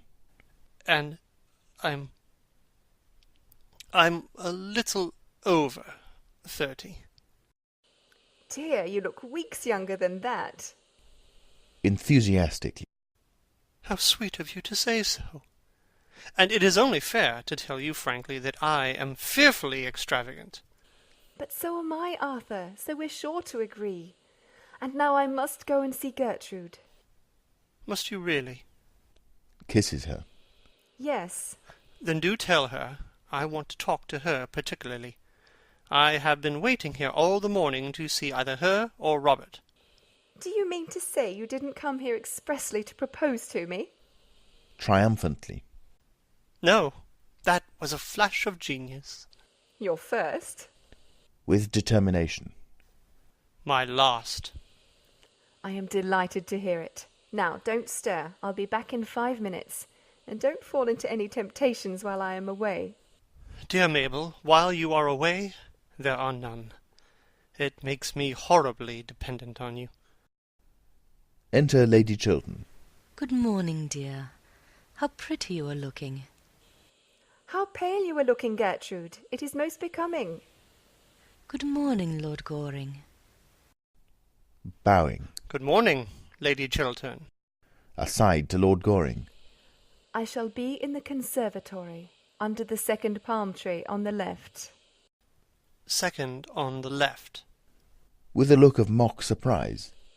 Yes, the usual palm tree. Blows a kiss to him unobserved by Lady Chiltern and goes out. Lady Chiltern, I have a certain amount of very good news to tell you. Mrs. Cheveley gave me up Robert's letter last night, and I burned it. Robert is safe. Sinking on the sofa. Safe? Oh, I am so glad of that. What a good friend you are to him. To us. There is only one person now that could be said to be of any danger. Who is that? Sitting down beside her. Yourself. I? In danger? What do you mean? Danger is too great a word. It is a word I should not have used. But I admit I have something to tell you that may distress you. That terribly distresses me. Yesterday evening you wrote me a very beautiful, womanly letter, asking me for my help. You wrote to me as one of your oldest friends, one of your husband's oldest friends. Mrs. Cheveley stole that letter from my rooms. Well, what use is it to her? Why should she not have it? Rising. Lady Chiltern, I will be quite frank with you. Mrs. Cheveley puts a certain construction on that letter, and proposes to send it to your husband. But what construction could she put on it? Oh, not that, not that. If I, in trouble, and wanting your help, trusting you, propose to come to you, that you may advise me, assist me. Oh, are there women so horrible as that? And she proposes to send it to my husband? Tell me what happened. Tell me all that happened. Mrs. Cheveley was concealed in a room adjoining my library, without my knowledge. I thought that the person who was waiting in that room to see me was yourself. Robert came in unexpectedly. A chair or something fell over in the room. He forced his way in, and he discovered her. We had a terrible scene. I still thought it was you. He left me in anger. At the end of everything, Mrs. Cheveley got possession of your letter. She stole it. When or how, I don't know. At what hour did this happen? at 10:30, and now I propose that we tell Robert the whole thing at once. Looking at him with amazement that is almost terror. You want me to tell Robert that the woman you expected was not Mrs. Cheveley, but myself? That it was I whom you thought was concealed in a room in your house at 10:30 at night? You want me to tell him that? I think it is better that he should know the exact truth. Rising. Oh, I couldn't! I couldn't! May I do it? No! Gravely. You are wrong, Lady Chiltern. No, the letter must be intercepted. That is all. But how can I do it? Letters arrive for him every moment of the day. His secretaries open them and hand them to him. I dare not ask the servants to bring me his letters. It would be impossible. Oh, why don't you tell me what to do? Pray be calm, Lady Chiltern, and answer the questions I am going to put to you. You said his secretaries open his letters. Yes. Who is with him today? Mr. Trafford, isn't it? No, Mr. Montfort, I think. You can trust him? With a gesture of despair. Oh, how do I know? He would do what you asked him, wouldn't he? I think so. Your letter was on pink paper. He could recognize it without reading it, couldn't he, by the colour? I suppose so. Is he in the house now? Yes. Then I will go and see him myself, and tell him that a certain letter written on pink paper is to be forwarded to Robert today, and that at all costs it must not reach him. Goes to the door and opens it. Oh! Robert is coming upstairs with the letter in his hand. It has reached him already. With a cry of pain. Oh! You have saved his life! What have you done with mine? Enter Sir Robert Chiltern. He has the letter in his hand and is reading it. He comes towards his wife, not noticing Lord Goring's presence. I want you, I trust you, I am coming to you, Gertrude. Oh, my love, is this true? Do you indeed trust me and want me? If so, it was for me to come to you, not for you to write of coming to me. This letter of yours, Gertrude, makes me feel that nothing that the world may do can hurt me now. You want me, Gertrude? Lord Goring, unseen by Sir Robert Chiltern, makes an imploring sign to Lady Chiltern to accept the situation and Sir Robert's error. Yes. You trust me, Gertrude? Yes. Ah, why did you not add that you loved me? Taking his hand. Because I love you. Lord Goring passes into the conservatory. Kisses her. Gertrude, you don't know what I feel. When Montfort passed me your letter across the table, he had opened it by mistake, I suppose, without looking at the handwriting on the envelope, and I read it. Oh, I did not care what disgrace or punishment was in store for me. I only thought that you loved me still. There is no disgrace in store for you, nor any public shame. Mrs. Cheveley has handed over to Lord Goring the document that was in her possession, and he has destroyed it. Are you sure of this, Gertrude? Yes, Lord Goring has just told me. Then I am safe. Oh, what a wonderful thing to be safe. For 2 days I've been in terror. I am safe now. How did Arthur destroy my letter? Tell me. He burned it. I wish I had seen that one sin of my youth burning to ashes. How many men there are in modern life who would like to see their past burning to white ashes before them. Is Arthur still here? Yes. He is in the conservatory. I'm so glad now I made that speech last night in the house. So glad. I made it thinking that public disgrace might be the result, but it has not been so. Public honour has been the result. I think so. I fear so almost. For although I am safe from detection, although every proof against me is destroyed, I suppose, Gertrude, I suppose I should retire from public life. He looks anxiously at his wife. Eagerly. Oh, yes, Robert, you should do that. It is your duty to do that. It is much to surrender. No, it will be much to gain. Sir Robert Chiltern walks up and down the room with a troubled expression, then comes over to his wife and puts his hand on her shoulder. And you would be happy living somewhere alone with me? Abroad, perhaps? Or in the country, away from London, away from public life? You would have no regrets? Oh, none, Robert. Sadly. And your ambition for me? You used to be so ambitious for me. Oh, my ambition! I have none now, but that we two may love each other. It was your ambition that led you astray. Let us not talk about ambition. Lord Goring returns from the conservatory looking very pleased with himself, and with an entirely new buttonhole that someone has made for him. Going towards him. Arthur, I have to thank you for what you have done for me. I don't know how I can repay you. Shakes hands with him. My dear fellow, I'll tell you at once. At the present moment, under the usual palm tree, in the conservatory. Enter Mason. Lord Caversham. That admirable father of mine really makes a habit of turning up at the wrong moment. It is very heartless of him, very heartless indeed.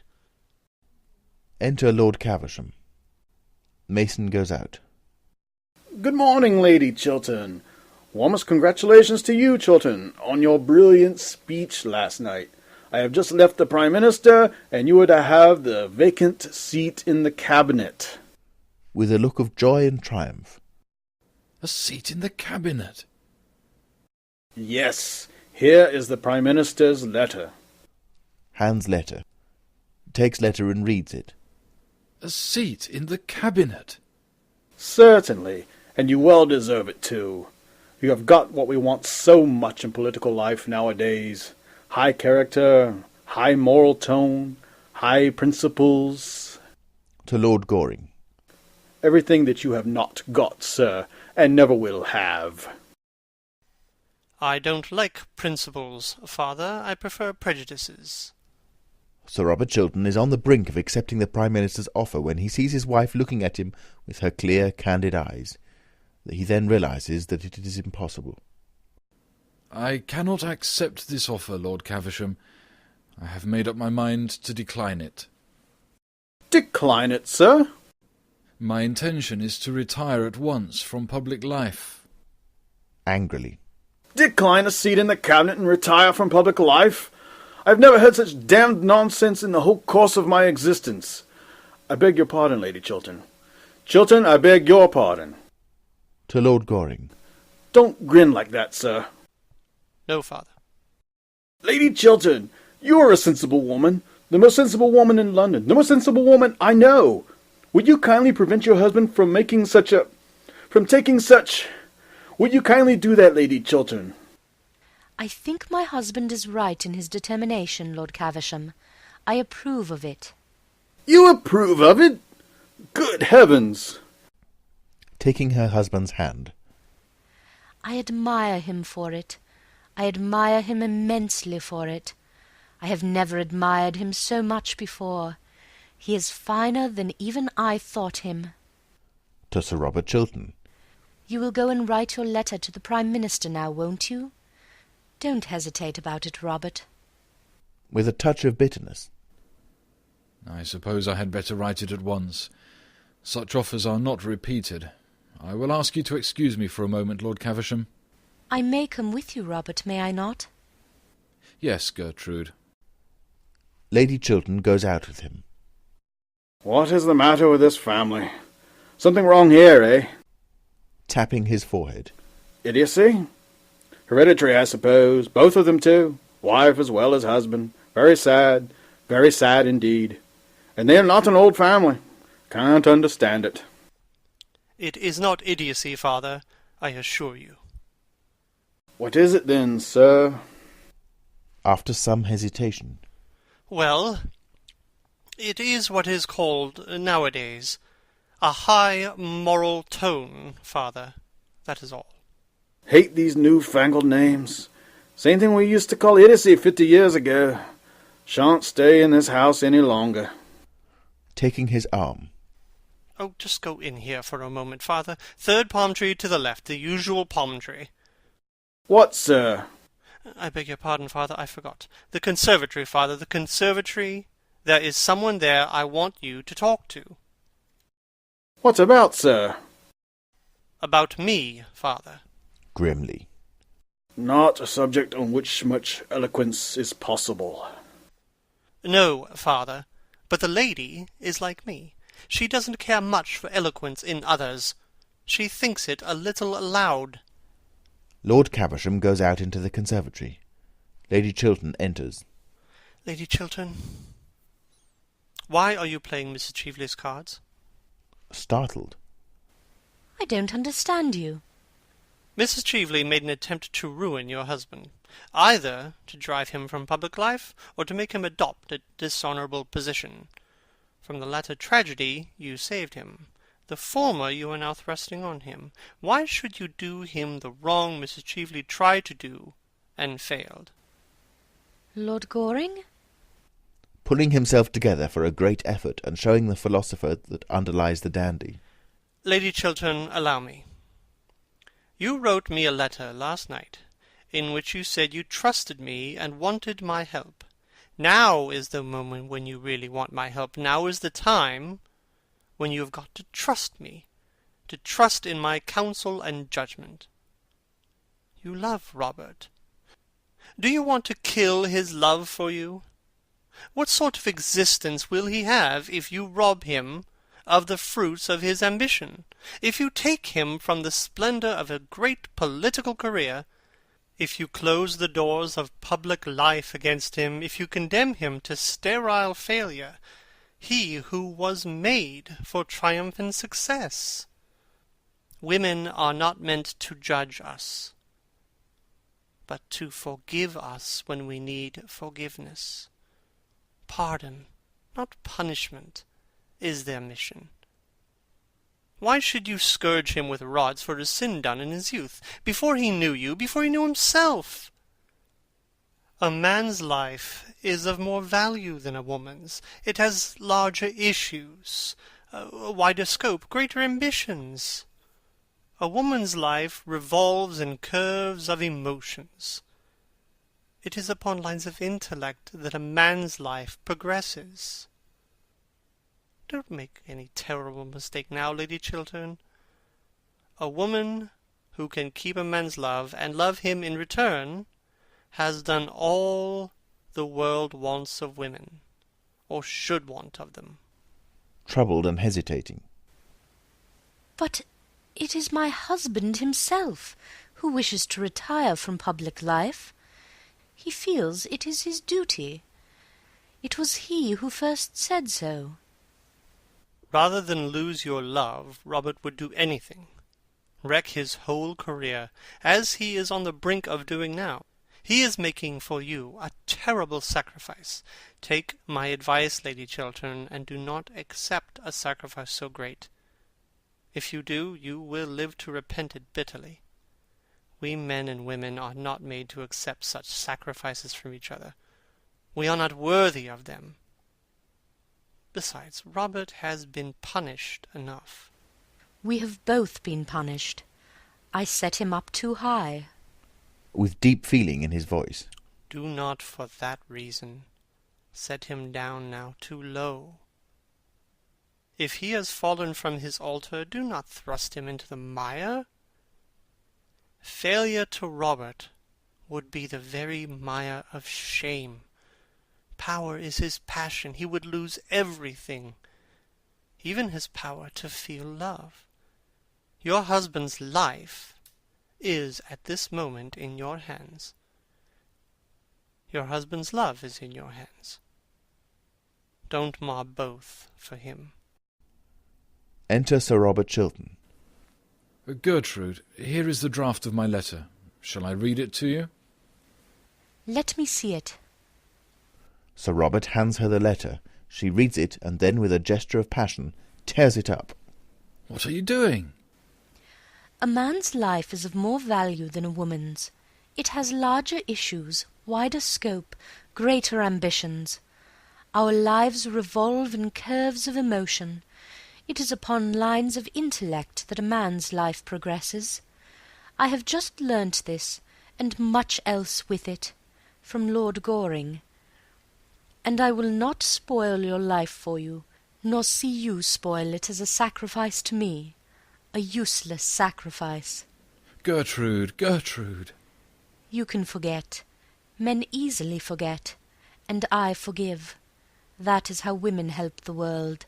I see that now. Deeply overcome by emotion, embraces her. My wife, my wife! To Lord Goring. Arthur, it seems that I am always to be in your debt. Oh, dear no, Robert.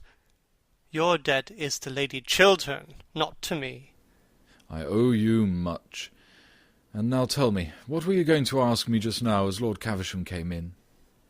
Robert, you are your sister's guardian, and I want your consent to my marriage with her. That is all. Oh, I am so glad. I am so glad. Shakes hands with Lord Goring. Thank you, Lady Chiltern. With a troubled look. My sister to be your wife? Yes. Speaking with great firmness. Arthur, I am very sorry, but the thing is quite out of the question. I have to think of Mabel's future happiness, and I don't think her happiness would be safe in your hands. And I cannot have her sacrificed. Sacrificed? Yes, utterly sacrificed. Loveless marriages are horrible, but there is one thing worse than an absolutely loveless marriage. A marriage in which there is love, but on one side only, faith, but on one side only, devotion, but on one side only, and in which of the two hearts one is sure to be broken. But I love Mabel. No other woman has any place in my life. Robert, if they love each other, why should they not be married? Arthur cannot bring Mabel the love that she deserves. What reason have you for saying that? After a pause. Do you really require me to tell you? Certainly I do. As you choose. When I called on you yesterday evening, I found Mrs. Cheveley concealed in your rooms. It was between 10 and 11 o'clock at night. I do not wish to say anything more. Your relations with Mrs. Cheveley have, as I said to you last night, nothing whatsoever to do with me. I know you were engaged to be married to her once. The fascination she exercised over you then seems to have returned. You spoke to me last night of her as of a woman pure and stainless, a woman whom you respected and honoured.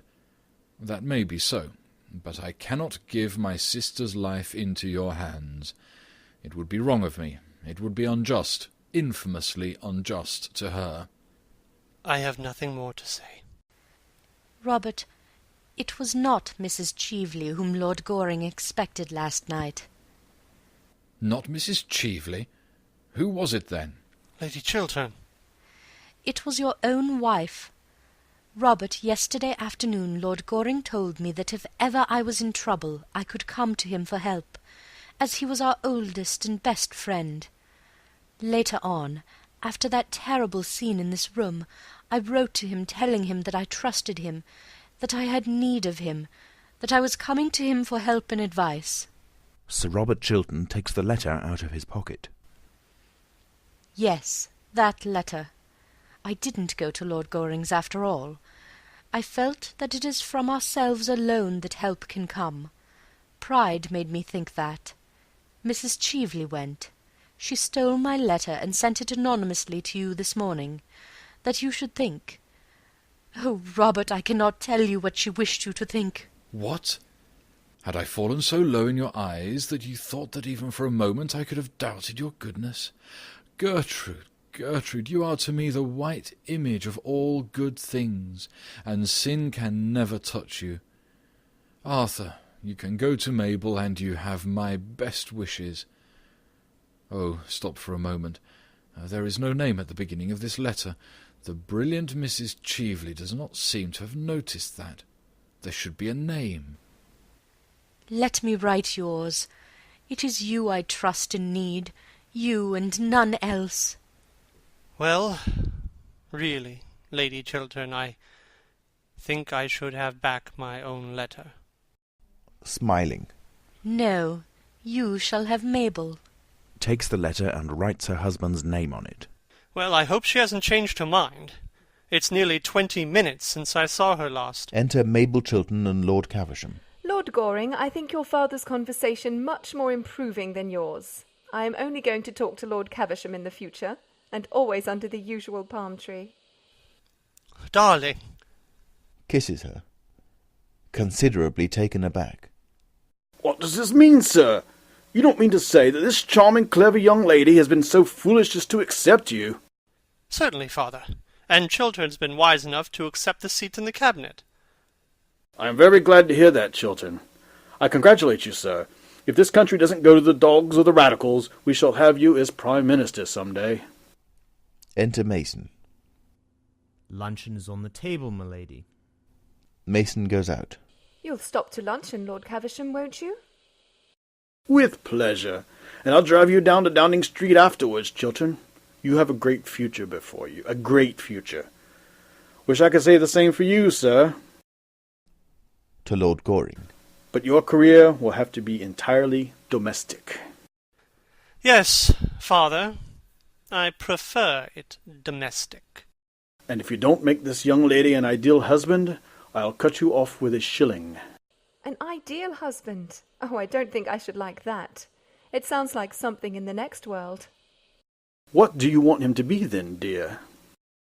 He can be what he chooses. All I want is to be, a real wife to him. Upon my word, there is a good deal of common sense in that, Lady Chiltern. They all go out except Sir Robert Chiltern. He sinks in a chair, wrapped in thought. After a little time, Lady Chiltern returns the look for him. Leaning over the back of the chair. Aren't you coming in, Robert? Taking her hand. Gertrude, is it love you feel for me, or is it pity merely? Kisses him. It is love, Robert. Love and only love. For both of us a new life is beginning. Curtain. End of Act 4. End of An Ideal Husband by Oscar Wilde. You have been listening to Alex Foster reading The Narrator, Linton reading The Earl of Caversham, K.G., John Gonzales reading Viscount Goring, his son.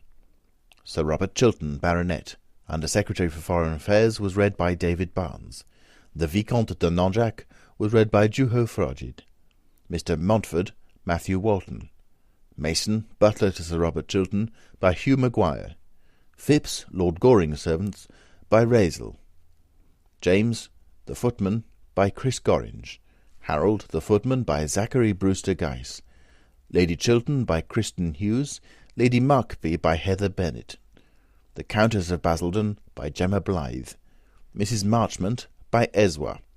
Mrs. Mabel Chiltern, Sir Robert Chiltern's sister, by Anita Roy Dobbs. Mrs. Cheveley, Betsy Bush. The editor was Paula Berenstein. This has been a LibriVox production and is in the public domain. For more information or to volunteer yourself, please see LibriVox.org. An Ideal Husband by Oscar Wilde.